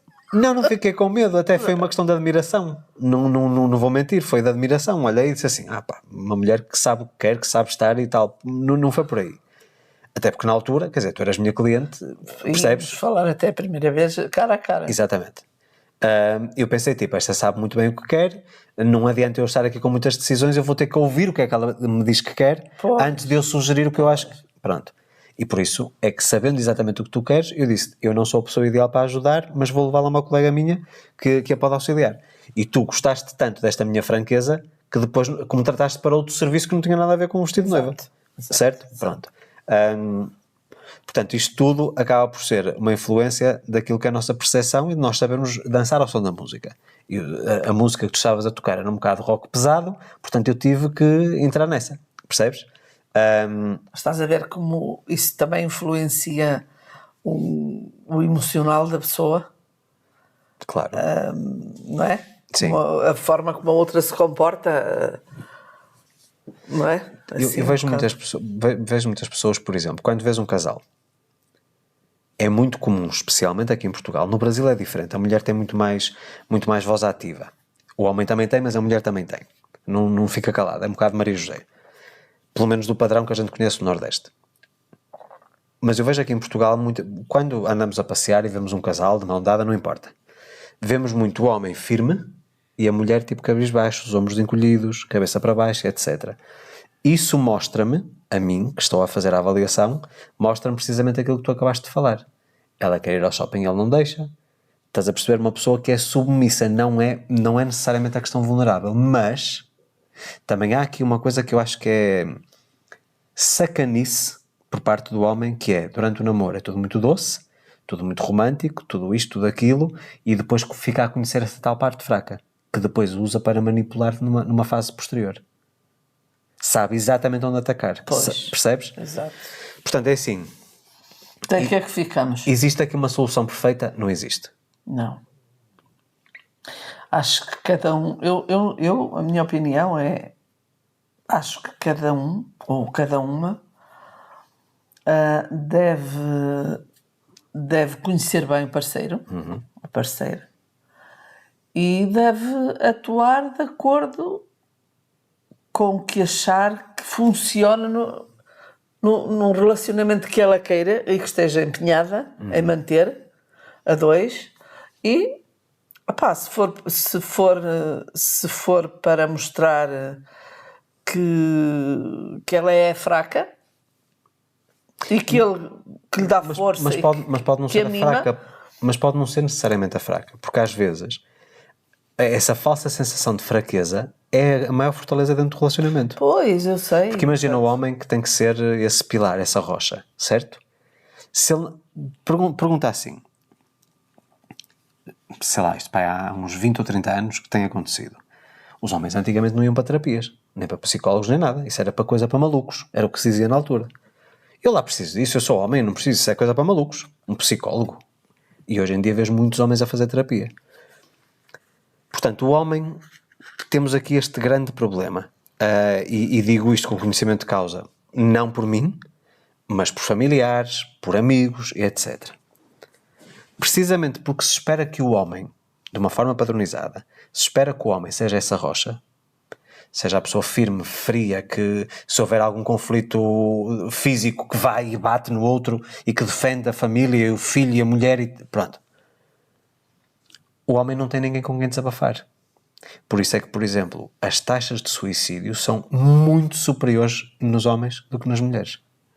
Porque o homem não tem o seu escape. Ele não tem com quem desabafar aquilo. Se ele vai falar com um amigo, o amigo acha que ele é fraco, por outro lado também não quer parecer fraco, portanto não vai aceitar aquilo que tu estás a dizer. Ele não tem espaço ali. Dentro da terapia, se alguém sabe que ele faz terapia dentro de um grupo muito machista, ele também é mal visto e começa a ser excluído. Ele não quer isso. No grupo de futebol, do café, do bar, percebes? Ele não gosta disso. Então existe muito esse problema. Então eu acho que o papel que a mulher tem que ter aqui é demonstrar ao homem que ele abrir-se, de partilhar as suas inseguranças e tudo isso, que não dói. Claro. Ele pode na rua continuar a ser a pessoa que é, mas em casa que tem um porto-abrigo. E acho que a partir do momento em que a mulher, e acho que aí tem que ser a mulher a tomar a iniciativa, em que a mulher mostra tipo, ok, eu estou aqui, estou disposta a ouvir-te, posso não te conseguir ajudar, mas pelo menos sabes que podes desabafar comigo. Certo? Também abre espaço para que ele queira saber dela. E acho que aí se cria uma equação equilibrada e que pode funcionar. Agora lembrei-me de uma coisa que eu vi ou li, já não sei. Sei que era um casal em que quem mandava era a mulher. Brasileiro. Totalmente a mulher. E foram a uma festa, um jantar a uma festa. E a mulher chegou lá, esteve um bocadito e ficou fartinha de estar ali. E disse para o marido: bora já daqui, depressa, tira-me daqui, rápido, rápido. E o marido foi ter com os anfitriões? Os donos da casa, e despediu-se dos outros. Olha, peço imensa desculpa, mas vamos ter que sair porque eu tenho um compromisso, eu já o tinha antes do jantar e, portanto, nós vamos ter que ir embora. E a mulher disse: já vamos? E eu: temos que ir. Tu sabias que tínhamos que ir, mas já é preciso irmos já. Temos mesmo que sair. E saíram e foram embora. Isto porque sempre esteve combinado que quem mandava era ele. Perante os outros. Fora de casa. Mas quem mandava era ela. Ela é que era ali a machadona. Mas estás a ver o engraçado. Eu vi isto ou li isto, não sei aonde. Eu achei um piadão porque resultou. Mas vê bem, aqui isto pode ser também uma questão de estratégia. E era uma estratégia que eles tinham os dois. Perante a sociedade, perante toda a gente, quem mandava era ele. Ela era uma submissa. E dentro de casa... Mas não era. E ela é que levava o chinelo. E ele é que andava ali direitinho. Mal ela disse: quero-me ir embora. Rápido. Ele tratou logo do assunto. Mas isso acho uma coisa extremamente positiva. Não é positivo o comportamento abusivo ou percebes, autoritário. Mas acho também interessante haver esta dinâmica de casal e estas combinações. Por exemplo, entre eu e tu nós temos muita coisa. Temos. Muitos truques, não é? Temos. Nomeadamente olhares. O franzir a sobrancelha, o abanar a cabeça de uma determinada forma, nós já sabemos o que é que o outro está a pensar. Num evento, por exemplo. Já participamos em imensos eventos que às vezes não nos apetece lá estar. O ambiente não é aquilo que a gente gosta, por mais que a gente esteja com pessoas que gostam de conviver, eles estão-se a divertir, nós não estamos. Eu não preciso dizer nada nem tu a mim. Basta eu olhar para ti, ou olhar para mim e fazermos uma determinada expressão que nos conhecemos muito bem na linguagem não verbal e o outro arranja sempre uma forma de encontrar uma desculpa que depois o outro combina e sai. Exatamente. Pois. E eu acho que isso só acontece precisamente porque nós nos abrimos um com o outro, Zé. Provavelmente. Quantas vezes, isto pode ter a ver com questão de alinhamento, pode ter a ver com muitos fatores, mas quantas vezes um começa uma frase, outro termina? E quantas vezes vais a descer a escada, começas um assunto e eu já estou a falar nele? Também. Ou então... Tu dizes, eu vinha precisamente falar nisso. Ainda foi ontem. Estavas na cozinha. Isto acontece imensas vezes. Eu falei em qualquer coisa e disseste, pois eu também estava precisamente a pensar nisso. Como é que vamos fazer? Foi. Em relação a não sei o quê. Ainda foi ontem nisso. Não me lembro de quê, mas lembro-me disso. Lembras? Lembro. Estavas na cozinha, eu estava aqui. Eu falei e disseste, olha, exatamente... Ou seja, era qualquer coisa que eu estava a pensar e tu exteriorizaste, seja uma leitura daquilo que eu estava a pensar ou não, não interessa. Era mas... uma coisa simples, até Sim, não era banal, nada do de dia a dia. especial, mas disseste, depois eu também estou aqui a pensar como é que vamos fazer isso. Já não sei o que é que foi, mas foi muito engraçado. Mas nós tivemos sempre imensas coisas dessas. Sabes que eu acho que esta questão da vulnerabilidade e de que a vulnerabilidade acaba por criar uma maior conexão no casal, acaba por gerar também uma coisa chamada cumplicidade. Pois, e um casal quando é totalmente aberto, quando não tem segredos, quando não há códigos nos telemóveis, eu continuo a bater nisso, porque eu continuo a ver imensos casais que têm códigos nos telemóveis, não consigo entender porquê nem para quê. Na minha visão, eu não consigo entender. Eles lá saberão a razão, mas eu não consigo. Segurança, Zé. Segurança de quê? Insegurança. Insegurança. Mas insegurança de quê também? Zé, às vezes são coisas que nós próprios criamos os tais fantasmas na nossa cabeça. Não sei, não interessa. Pronto, mas passando à frente, ou porque não têm os códigos, ou porque têm códigos nos telemóveis, ou porque vão a um lado e mentem e dizem que vão ao outro, olha, vou à casa de não sei de quem, e não vão a uma loja qualquer comprar uma coisa que não tem mal nenhum, mas têm que mentir. Sim. Que há casos destes assim. Olha, vou ali à casa não sei de quem, e não vai à loja. Tem lá uma coisa que pronto, não interessa. Enquanto viverem assim, não há cumplicidade, nem pode haver aquela harmonia como nós os dois temos. Eu acho que é assim, acima de tudo, Zé, um relacionamento em que existe omissão e mentira nunca poderá ser uma relação verdadeira. Não pode. Não é questão de haver verdade, é a relação em si não é verdadeira. Nós conhecemos pessoas que têm relações meramente comerciais. É por interesse mútuo financeiro de parte a parte. Temos outros que é por uma questão quase o arranjinho, como se fala, porque ou é por uma questão familiar, ou porque interessa na terra que as duas famílias se unam, também muitas vezes por motivos financeiros, e etc. Mas eu conheço mais por causa das partilhas. Pronto, mas uma relação verdadeira... Para não haver partilhas. Em que realmente há uma entrega total, não é só apenas casar para ter filhos e de vez em quando ter sexo, não é só sobre isso. É realmente uma partilha de vida entre duas pessoas. E aí já entramos um bocadinho na parte espiritual, as almas, certo? Já transcende o físico, a figura em si. Eu acho que isso é que é uma relação verdadeira. Mas em relação verdadeira em relação a tudo. Uma relação de amizade verdadeira também é uma relação assim. Pois não também. É só o conjugal. Pois não. Percebes? Não, a amizade Portanto, também os é amigos assim. de ocasião, isso não é uma amizade verdadeira. Isso são conhecidos. Conhecidos, exato. Percebes? A pessoa diz, é um amigo meu. Não, é uma pessoa que lhe interessa conhecer por algum motivo. Exatamente. Percebes? Porque a amizade e um relacionamento verdadeiro é uma coisa que se cultiva. E é impossível, vê bem aqui onde eu quero chegar, esta analogia. É impossível tu conseguires ter uma relação verdadeira que seja cultivada se não existirem também as ervas daninhas. O que é que a maior parte das pessoas tenta? Das duas uma. Ou tenta mostrar sempre um jardim perfeito de flores, em que não há bichos, em que não há alturas de seca, em que não é preciso fertilizar a terra e Não etc. há minhocas, Não há nada. Percebes? Isso é uma coisa que não existe. Isso não existe, claro. Mesmo nós, tendo cumplicidade, vivendo realmente, não escondendo nada, e nós também temos as nossas coisas, É as óbvio. nossas discordâncias. Claro. Agora, a diferença é, nós queremos chegar sempre a bom porto com os nossos Não desentendimentos. vamos para a cama zangados. Não. Isso Chateados. desde o dia 1. Não há nenhum dia em que haja um desentendimento. Atenção, eu utilizo desentendimentos ou discussões não é conflituosas.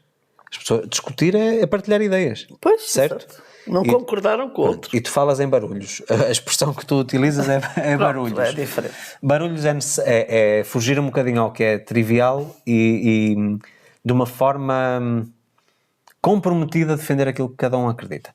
Pois. Isso para ti é que é um barulho. O barulho é eu defender uma coisa que eu acredito e tu também, que é diferente da minha. E temos que argumentar de parte a parte até chegarmos a um consenso. Ou não. Podes continuar a acreditar naquilo que tu acreditas e respeitamos precisamente essa diferença. E existe muito isto. E nós nunca nos vamos deitar precisamente com algum conflito ou essas discussões ou os barulhos, como tu lhe chamas, ativos. Porquê? Em primeiro lugar, não é nada benéfico. Em segundo lugar, porque isto depois também já entra aqui na parte da biologia. É durante o sono que nós vamos recuperar o nosso organismo, a nossa máquina, certo? Se estivermos emocionalmente tensos, nós não vamos conseguir dormir suficiente ou ter um sono de qualidade. Vamos acordar mais cansados, sem paciência, vamos se calhar piorar o assunto.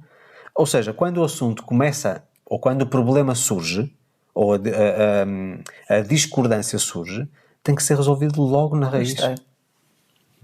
Mesmo que um fique um bocadinho assim de trombas ou que fique menos esclarecido. Mas não teres carga emocional negativa, não levares isso. Não se leva, é verdade. Mas esse é um truque que eu estou farta de dar a toda a gente, aos casais que conheço. Sabes quando alguém me diz assim, nós andamos meio chateados há 2 semanas. Eu não consigo compreender isso. E eu acho que nós nunca passamos... Lembras-te de ter passado assim algum dia sem falarmos? Não, credo. Comigo seria impossível. Sim, porque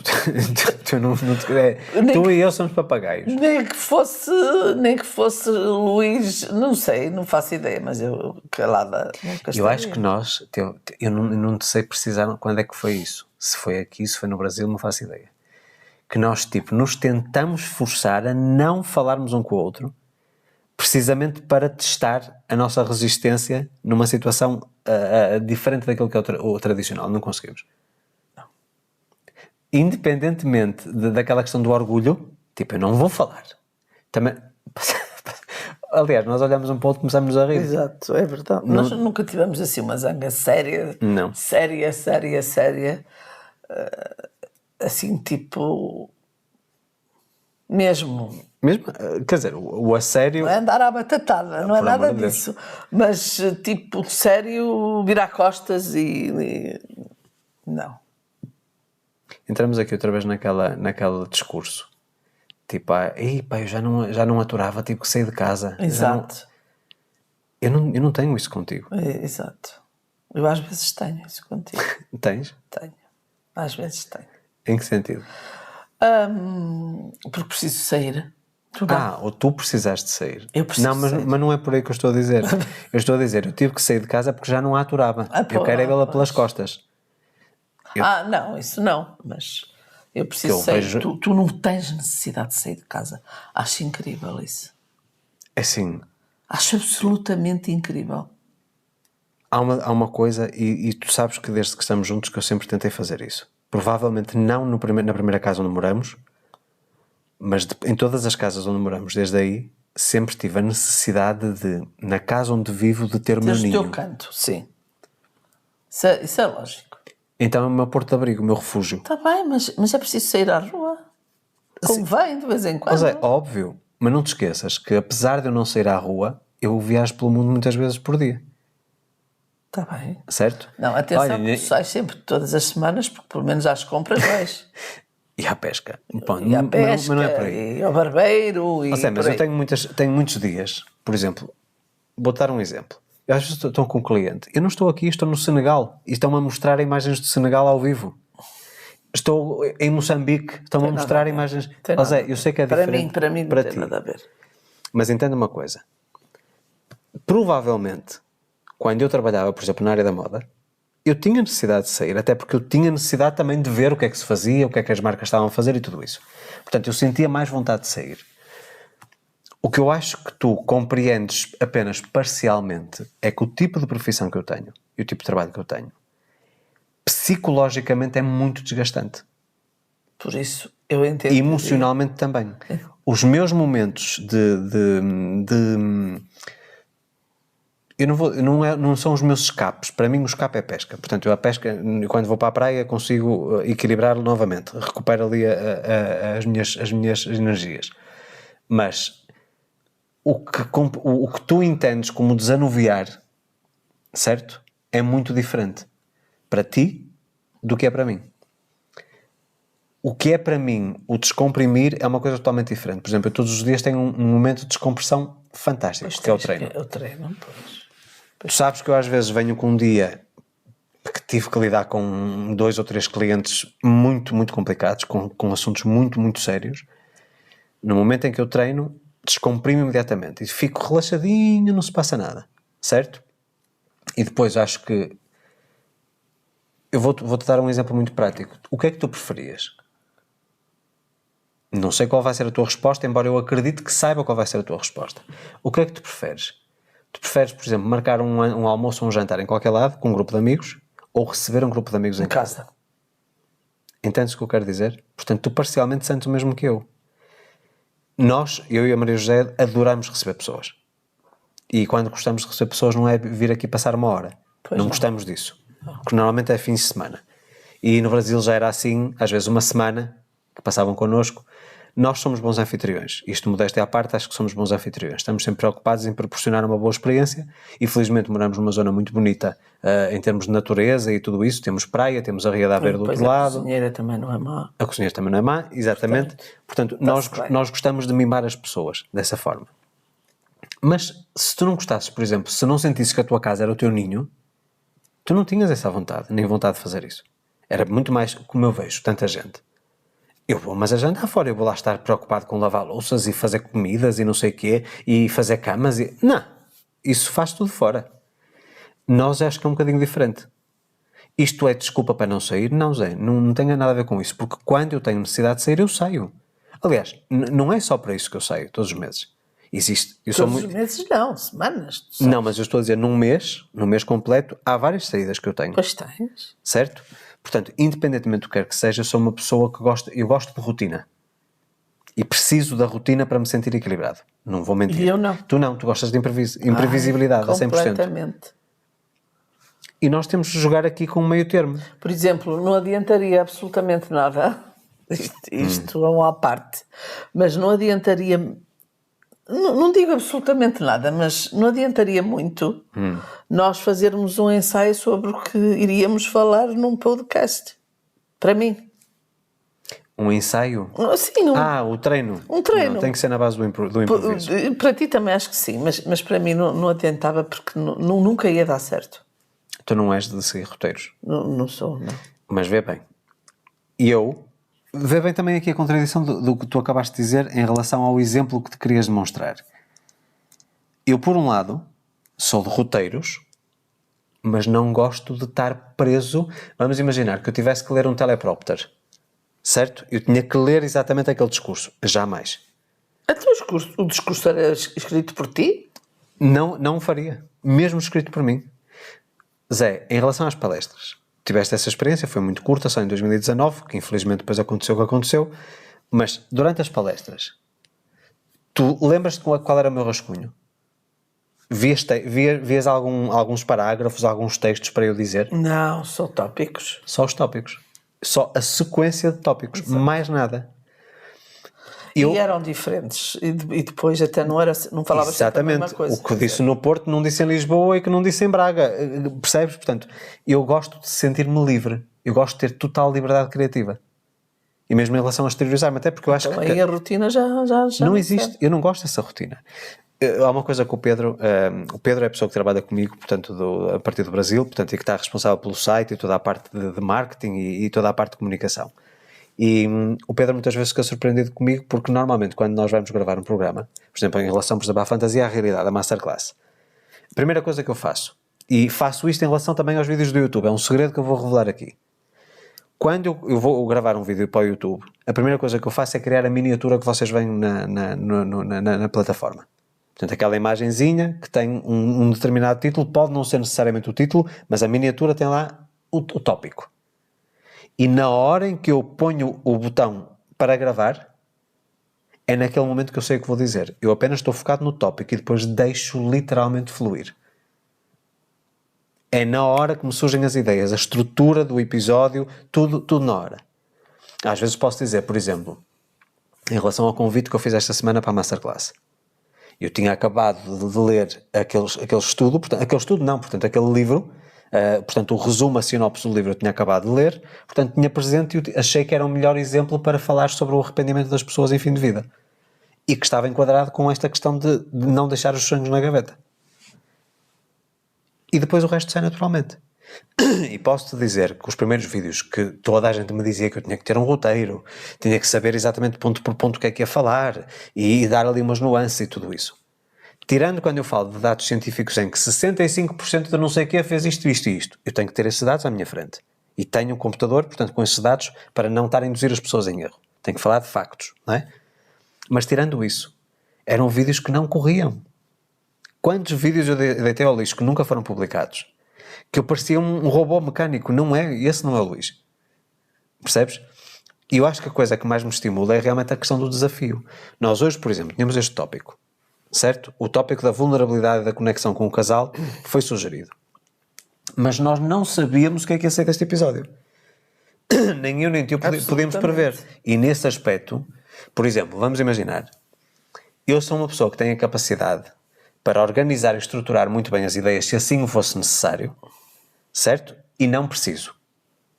Tu és uma pessoa que não sabes organizar, mas que precisavas.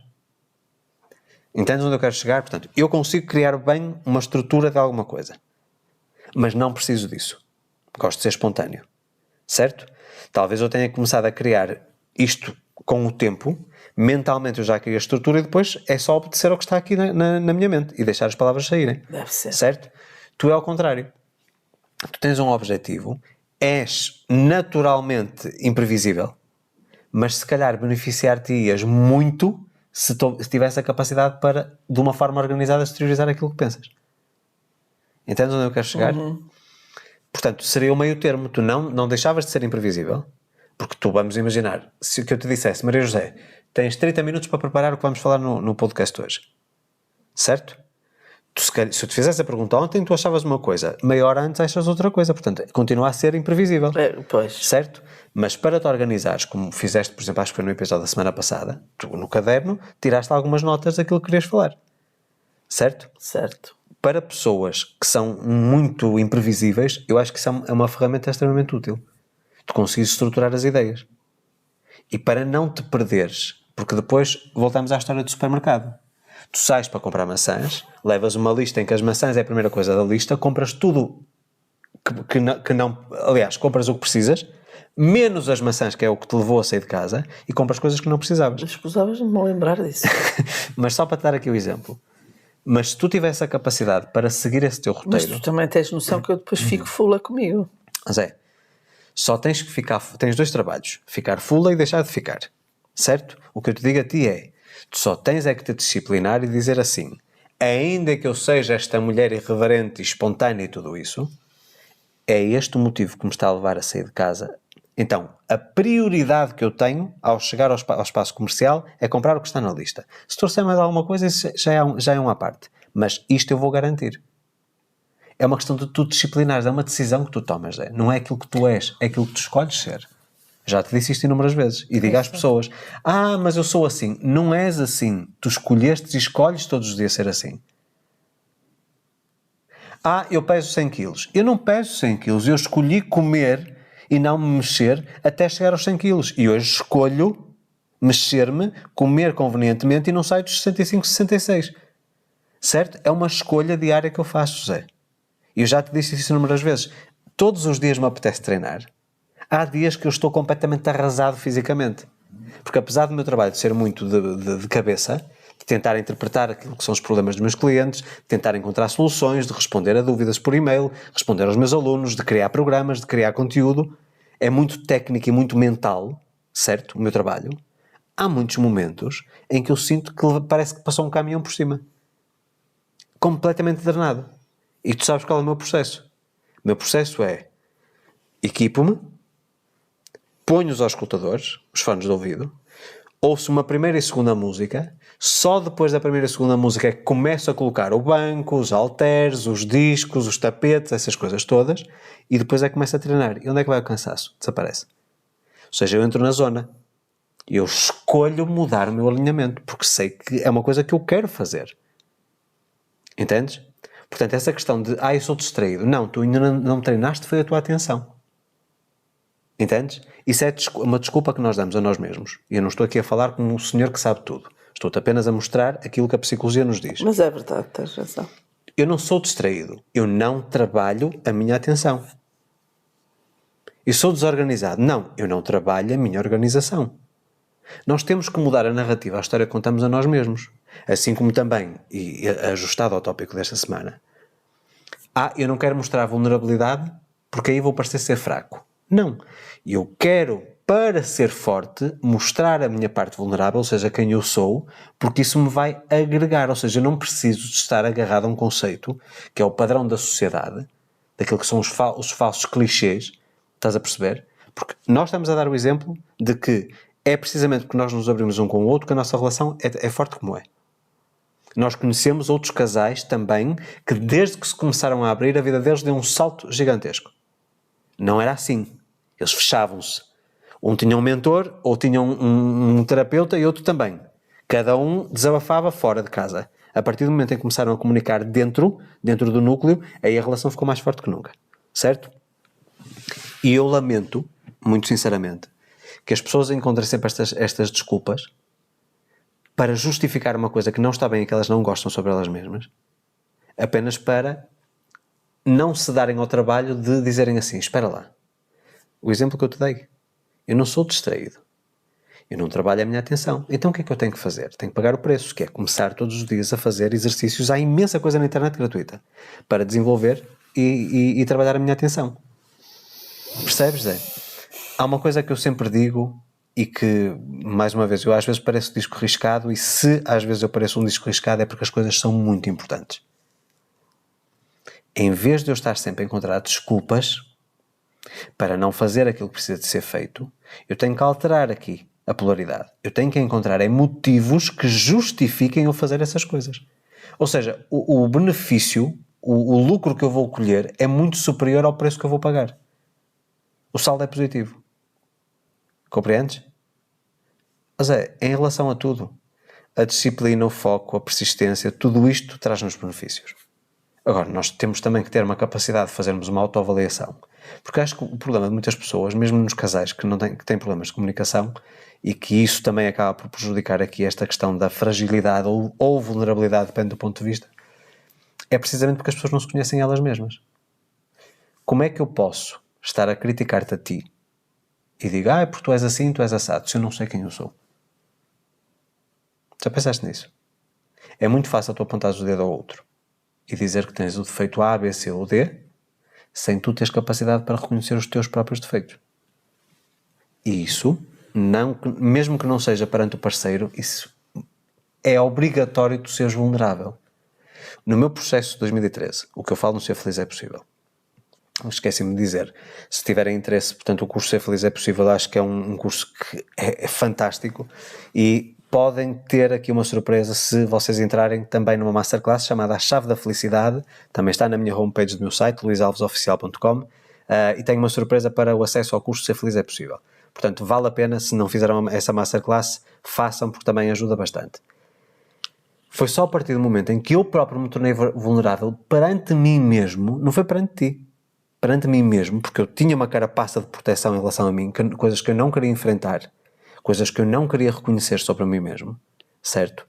E foi só a partir do momento em que eu me vulnerabilizei, em que eu baixei a guarda, em que eu pude ver tudo o que estava cá dentro e não gostei de muita coisa que vi. E depois tomar a decisão de dizer assim, se não gostas daquilo que estás a ver, então vais trabalhar para eliminares isso e construires uma coisa nova. Estás a perceber? Portanto, eu acho que muitos casais, como tu estavas a falar, a questão da autoridade, ou uma pessoa ser autoritária, não vais, não quero que não sei o quê, não sais, não compras, não isto, não aquilo. Portanto, a questão de ordem, quase uma questão militar, não é? Isso muitas vezes parte porque a pessoa não tem coragem para se vulnerabilizar consigo mesma, nem é perante o parceiro. Porque, mais uma vez, tu não podes dar aos outros aquilo que não tens para ti mesmo. A pessoa, às vezes, tem que ter a coragem para despir a armadura, para se conhecer a si mesmo, para que depois tenha a abertura também para aceitar melhor o parceiro e as diferenças dele. Eu confesso-te, Zé, provavelmente há muita coisa em ti que eu hoje aceito, que sei que é muito diferente em termos de personalidade. Há muita coisa que eu aceito em ti hoje que provavelmente antes de 2013 eu não aceitaria com tanta facilidade ou nem aceitaria. Percebes? Compreendendo que eu não sou um ser perfeito, eu também tenho que compreender que tu tens as tuas imperfeições. Que nós somos seres em constante melhoria, todos os dias. Entendes? E por esse mesmo motivo, eu não posso jamais estar a esperar de ti uma coisa que eu não espero de mim mesmo ou que não dou a mim mesmo. Então, muitas vezes, para que, quando existe esta dificuldade da pessoa se vulnerabilizar ou de se abrir com o seu parceiro, o recurso ou a forma mais simples é eu trabalhar em mim mesmo. Porque ao moldar quem eu sou e ao quebrar um bocadinho esse gelo, se eu tiver essa consciência, eu não preciso fazer isso com ninguém, é um processo individual. Não preciso dizer a ninguém, certo? Processo individual. A partir daí eu já tenho abertura porque o meu companheiro vai notar mudanças em mim. Vai haver uma abertura no canal de comunicação, aí podemos mostrar-nos um ao outro quem nós verdadeiramente somos. Solidificamos a relação, portanto a cola, o cimento que nos une vai ficar forte, muito forte, já não fica úmido, fica seco, fica duro, certo? Tem vigas, e depois nós podemos enfrentar o mundo, como se costuma dizer. Porque tu sabes, Zé, muitas coisas que muitas tempestades que têm vindo até nós, que às vezes na vida de outras pessoas seria uma catástrofe, para nós é uma ventania que passa. Nem chuva, nem relâmpagos, nem trovões. É uma ventania.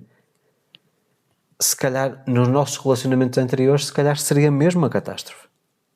Provavelmente. E o que é que mudou? Foi a dinâmica de casal. Pois. Evidentemente. Claro, tu és diferente, eu também sou diferente. As pessoas, os personagens são diferentes. Sim. Mas, independentemente do que quer que seja, são as decisões que nós tomamos desde o dia em que nos conhecemos que tornaram a relação o que ela é hoje. E é todos os dias, todas as decisões que nós tomamos. Sem dúvida. Portanto, nós temos aqui, para rematarmos esta ideia da vulnerabilidade, sim ou não, se devemos ser vulneráveis ou não. Em primeiro lugar, depende tudo muito da maneira como nós interpretamos o que é ser vulnerável. Se eu vejo a vulnerabilidade como fraqueza, então não, eu não devo mostrar a minha fraqueza. Se eu vejo a vulnerabilidade como mostrar os meus pontos fracos, os meus pontos mais fortes e os meus pontos medianos ou neutros, para que de alguma forma eu possa conectar melhor com o meu parceiro, eu acho que sim. Acho que faz todo sentido. Agora, temos sempre que equacionar aqui aquilo que já falamos, que é, ao mostrar quem nós somos e os nossos pontos fortes e fracos, um dia mais tarde, se houver um conflito, as pessoas sabem exatamente onde nos atacar e onde nos ferir com mais firmeza. Mas isso é um risco. Agora, eu pergunto às pessoas, se nós vamos entrar numa coisa, seja um relacionamento, seja um novo emprego, seja uma nova casa, um novo país, uma nova cidade, ou se entra de cabeça ou não se entra. Porque as pessoas só têm duas opções, ou vivem ou sobrevivem. Pois. Portanto, mesmo que exista o risco de podermos vir a sofrer precisamente porque a pessoa que está ao nosso lado conhece-nos bem, eu acho que é um risco que vale a pena correr. Porquê? Porque vamos fazer aqui uma equação muito simples. Vives 15 anos com uma pessoa. Entregas-te, abres-te, a pessoa conhece tudo sobre ti e tu conheces tudo sobre a pessoa. É intenso, é maravilhoso. Tem os seus altos e baixos, como tudo, mas o saldo é amplamente positivo. E depois vamos imaginar que há um desentendimento e que há uma separação, um divórcio, e que é um divórcio litigioso, ou seja, as pessoas não se entendem, mostram o pior de si, vem tudo ao de cima e etc. Certo? É um mês de sofrimento. É um ano de sofrimento. Mas em comparação com o que está positivo para trás, vale a pena correr o risco. Entendes? Porque se tu vivesses sempre no meio termo, nem sim nem não, é um ninho, certo? Tu não irias usufruir de nada destes 10 anos. Era tudo espremido, dava 6 meses de bons momentos. Pois, e depois ias ter um ano de problemas no divórcio. Exatamente. Portanto, eu acho que vale sempre a pena arriscar. Não acredito, isto para os senhores que me estão a ouvir, não acredito que o homem se abrir perante a mulher, mostrar aquilo que dói, aquilo que entristece, aquilo que fragiliza, as inseguranças, que faz com que nós nos tornemos menos homens. Portanto, isso é tudo uma questão daquilo que a sociedade acha. Eu não sou menos homem porque choro, eu não sou menos homem porque mostro a Maria José que tenho as minhas inseguranças, que tenho as minhas fragilidades, que tenho as minhas incertezas, não sou menos homem por isso. Assim como a Maria José também não é menos mulher, porque é mais firme, é mais autoritária e tudo isso. São traços de personalidade. É, e não passa disso. Não passa disso. É verdade. Mas eu acho que esta consciência de que nós podemos realmente ser quem nós somos verdadeiramente, sem máscaras, sem artifícios, eu acho que isto apenas solidifica e fortifica os relacionamentos. E estamos a falar num espectro mais abrangente, haver maior conexão no relacionamento, estar mais, como é que se costuma dizer, casamento blindado, estarmos com o casamento mais blindado, isto tem benefícios não apenas e só na parte do relacionamento, mas em todas as áreas. Melhora a parte financeira, melhora a parte da autoestima, melhora a parte de carreira, melhora a parte até dos momentos de lazer, independentemente de serem momentos de lazer a dois ou individuais. Tudo isso melhora. Porquê? Porque, por exemplo, eu neste momento, na nossa relação, eu sei que tenho liberdade de escolha. Mesmo que tu não aceites ou que não tenhas as mesmas preferências do que eu tenho a liberdade para poder tomar essas escolhas. E não tem nada a ver com o facto de quem ganha mais, quem ganha menos, não. Nós, enquanto relacionamento, temos poder para decidir determinadas coisas. E tu sentes exatamente a mesma coisa. E eu acho que, infelizmente, são poucos os casais que têm essa liberdade. É mais uma imposição do que propriamente uma escolha consciente, sabendo que o parceiro, ainda que não compreenda ou não tenha essa preferência, que diz, ok, estás no teu direito. Todos nós temos que ter a nossa parte. Isto tudo voltando ao que nós falamos, eu acho que não foi no primeiro episódio, mas foi no segundo. Que o casamento não é uma relação a dois. O casamento é uma relação a três. A minha jornada individual, a da Maria José individual e a jornada em comum. Nós nunca podemos deixar, eu nunca vou deixar de ser o Luís, enquanto pessoa, a Maria José nunca vai deixar de ser a Maria José para sermos apenas o marido de um e do outro. Tu, a mulher do Luís Alves, eu, o marido da Maria José Leitão. Não há isso. Nós temos que ser as duas pessoas em simultâneo. Percebes? Portanto, essas tuas saídas ao shopping é da Maria José Leitão. As minhas saídas para a pesca é do Luís Alves. Exatamente. Porque a Zé, por exemplo, a Zé também gosta muito de praia. Eu vou confessar, no verão não tenho grande gozo em pescar. Não gosto tanto de pescar. Gosto mais de inverno, o que parece um contrassenso. Pois. Não é? Mas primavera também gosto, que a gente já não precisa de ir com aqueles fatos e etc. Já pode ir de bermuda ou de calção, já é muito mais confortável entrar na água, descalço, etc. E a Maria José podia vir comigo, por exemplo, ao sábado de manhã, passava a manhã na praia, às vezes está um sol incrível, vê-se coisas com o amanhecer que eu não tinha noção que existia. O amanhecer aqui é lindíssimo, porque, por exemplo, nós no Nordeste, o sol nascia no mar. Aqui não. O sol nasce na terra e põe-se no mar. No Nordeste era ao contrário. Ele punha-se na terra e nascia no mar. E quando ele começa a nascer, o cenário na praia, a cor da areia, tudo muda, a cor da água, tudo. Quando começa o sol a levantar mesmo, já não é o clarão, portanto não é o amanhecer, é mesmo o nascer do sol. Começa a fumegar, portanto toda a umidade da noite começa a fumegar da areia, parece que cria nevoeiro. Então fica tipo um banco de areia de uma discoteca ou de um palco de um concerto, sabes? Daquele fumo. Aquele fumo bem baixo. São coisas, lindíssimas. E depois a vida marinha também. Coisas que nós não nos apercebemos no dia-a-dia, mesmo a fazer praia. Sim, e eu não vou contigo. E tu não vês comigo. Podias usufruir, Já não usufruís. uma vez ou duas, mas se ela não aprecia, porque também vamos ser sinceros, acordar às 5h30 da manhã não é para qualquer um. E nós chegamos à praia de noite. Às vezes que eu fui, vou lá ter às 10 Sim, ou às 11. exatamente. Pronto. Mas também sei que, por exemplo, eu sou uma pessoa que a parte da paciência é muito importante trabalhar e desenvolver. E nós temos alturas em que, sei lá, de 5 em 5 minutos há um peixe que bate na cana, não é? Há um peixe que ferra. E abana a cana. E temos alturas que, embora, claro, a pessoa tenha que ir trocando o isco, há alturas em que estamos 3 horas e não se passa absolutamente nada. Zero. Isso nunca seria para mim. Essa paciência, para mim, é importantíssima, nomeadamente para a minha carreira. Pois deve ser.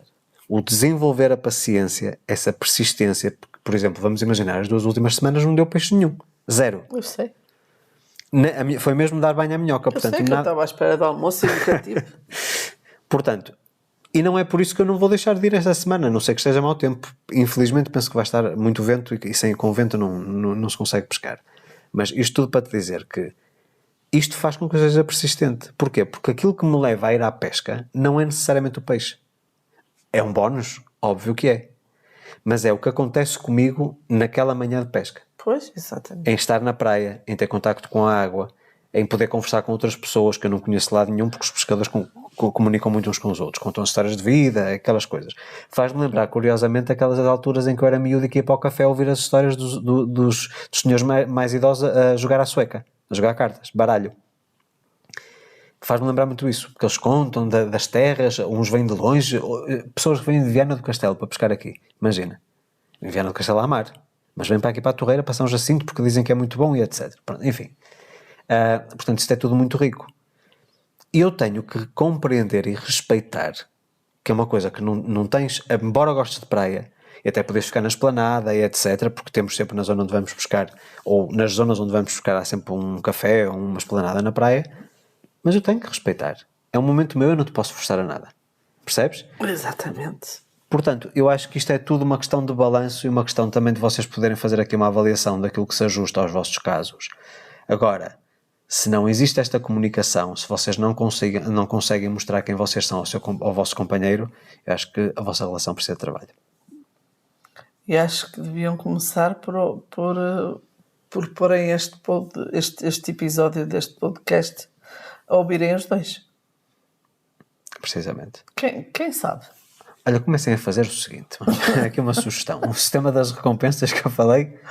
Vamos ouvir este podcast. Pá, eu lá quero ouvir o podcast. Não me interessa nada Eu sei disso. o que é isso. Se ouvires, a gente tem ali um jantarzinho depois à espera porreiro. Percebes? Sim. Quer dizer, aí já é chantagem, já não é necessariamente o sistema de Não, recompensas. já é um bocado de chantagem. Mas podemos fazer isso. Há uma técnica que há um cliente neste momento que utiliza. Portanto, neste momento é mulher para que o homem ouça.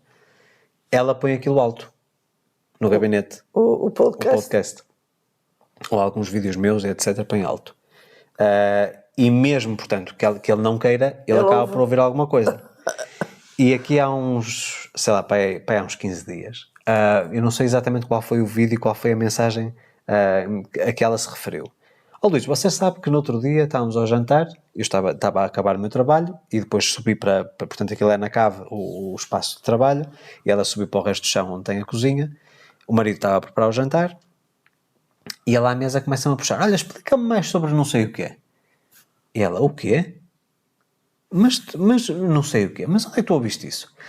Foi ontem que estava lá aquele teu amigo lá, o Luís, estava lá a falar, que tu tinhas lá aquilo alto, o rádio alto, eu fiquei interessado sobre isso. E ela explicou-lhe que era uma coisa que já tínhamos falado várias vezes.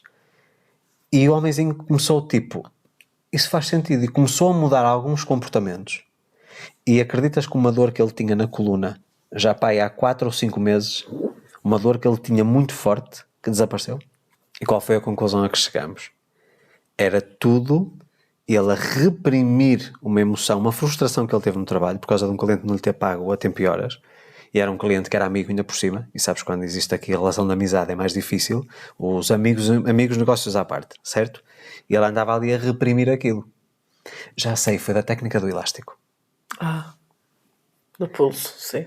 Que ele perguntava o que raio era a técnica do elástico. E disse, porque eu também já te vi a ti com os elásticos no pulso. Mas isso é que é? Algum movimento? Alguma seita? Do género, algum movimento? É alguma causa social? Não sei o que é isso. E depois ela explicou-lhe. Portanto, que era precisamente criar aqui a indução da dor e relacioná-la com alguma coisa nociva que sabemos que nos fazia mal. E ele começou a utilizar o elástico. E, diz ele, foi um alívio. Diz ele, olha, isto pode ser da minha cabeça, pode ser o tal efeito placebo, não é? Mas eu acho que não, porque tu me explicaste como é que se fazia e, de facto, de dia após dia, aquela coisa parece que se foi dissolvendo. E ele dizia que acordava-se sempre com muita dor na coluna, especialmente aqui na zona dos ombros, certo? Que é onde sabes... Atenção. E começou a descomprimir. Coisas que mudaram também. Às vezes uma pequena mudança e nós termos esta abertura de comunicação com o nosso parceiro ou parceira pode mudar tudo. Ela começou a ficar viciada em caminhadas. E ele já não tem necessariamente uma idade... Não é jovem, certo? Começou a querer caminhar com ela, por exemplo. Portanto, são coisas que acabam por despertar outras. A necessidade, tipo... Aquelas coisas que tu andas a fazer que eu não entendo, com o Luís... que sabe que é o Luís porque ouve os vídeos e vê, às terças-feiras ouve sempre os vídeos, etc. Que eu não percebo, mas uma das coisas que ele te ensinou, a mim teve benefícios, E, ao mesmo tempo, eu sinto mais vontade de estar contigo. Agora já percebo porque é que tu estás a fazer isso e porque é que tu estás tão diferente. Porque ela mudou. Portanto, perdeu peso, mudou de imagem, muita coisa mudou. Percebes? E ele gosta. Portanto, ele vê e gosta disso. Estou a gostar do que estou a ver. Mas não percebia o porquê. Porque é que aquilo estava a acontecer. Na cabeça de um homem comum, machista, é tipo, há aqui gajo. Há aqui outra pessoa. Pois. Certo? Neste caso, não. Há muita confiança e a pessoa também não sai de casa, portanto, é quase impossível, vamos dizer assim. Mas ao conhecer, ao estar aberto a realmente a ser vulnerável e dizer, ok, opa, ando aqui com uma coisa, e depois ele desabafou, ando aqui com uma coisa que me está a incomodar há muito tempo, etc., começaram a conversar sobre isso. E claro, ela já tem muito tempo comigo e foi-lhe dizendo aquilo que ela faz quando lhe acontece uma coisa semelhante. E ele aos poucos foi interiorizando isso. E é curioso que agora acho que eles às terças-feiras, uma das rotinas é a hora de jantar a ouvir o vídeo que eu publico às 8 no YouTube. Pronto, são estas coisas que acabam por trazer essa dinâmica. Portanto, fica ao vosso critério tomar essa decisão. A minha escolha e a escolha da Maria José é que vale a pena, o saldo é positivo. Mas a escolha, no fundo, acaba por ser vossa. O que é que eu sugiro? Antes de qualquer outra coisa, é uma conversa. Uma conversa franca com o vosso parceiro, com a vossa parceira, é dizer assim: será que não vale a pena nós nos abrirmos mais um com o outro? Será que não vale a pena nós nos darmos mais a conhecer um com o outro? Falar sobre o que nos preocupa, aquilo que nos perturba, aquilo que nos tira o sono. Duas cabeças pensam sempre melhor do que umas, certo? E eu acho que se nós conseguirmos provar ao nosso companheiro que dar-nos um bocadinho de atenção, que dar-nos espaço para que essa partilha possa existir, que pode trazer benefícios em todos os níveis, e que é uma via de duas mãos. Exatamente. Ou seja, eu posso partilhar contigo e tenho necessidade, mas tu também podes fazer o mesmo. é recíproco. Agora, uma coisa muito importante também que vos digo, e digo-vos isto, mesmo estando numa atividade profissional, que as pessoas esperam de mim uma crítica. Certo? Ouçam sem julgar. Não é porque aquela pessoa reage a uma circunstância diferente de vocês que vocês vão dizer que ela é uma pessoa, mas não pode ser assim. Não, compreendam que isso é a realidade dela, é a visão dela. Podem ajudá-la, dizer assim, olha, mas não achas que se fizeres assim que se calhar será melhor? Não achas que se tentares ver a vida desta forma que se calhar é melhor? Pode ser benéfico, mas vocês não podem forçar a que a pessoa seja o que vocês são. Aliás, entre nós, é isso. Ou que quer, ou gostariam que eles fossem, exato, certo? Exato. Se vocês estão com a pessoa, é porque gostaram da pessoa como ela era, certo? Com as suas partes boas, as suas partes menos boas. Portanto, é só aceitar isso. Não num sentido de julgamento, mas sobretudo de escutar. Acho que a grande maior parte das vezes, tudo o que nós precisamos em relação ao outro é que ele nos ouça. Mais nada. Às vezes nem é pedir uma opinião, é que nos ouça. Só estar presente e ouvir-nos, para nós, já pode resolver o problema. Portanto, eu acho que vale a pena esse investimento. Então, meus amigos, espero que este conteúdo tenha agregado valor à vossa vida.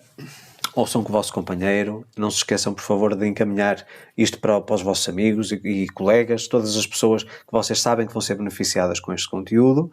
Se nos estão a acompanhar a partir do YouTube, não se esqueçam que estamos a trabalhar para chegarmos até ao final do ano até 100 mil inscritos, e a sua ajuda é fundamental para nós conseguirmos, de alguma forma, driblar aqui o algoritmo do YouTube e conseguirmos aumentar esta comunidade. É só partilhar e, obviamente, muito importante também, se for a partir do YouTube, curtir e comentar.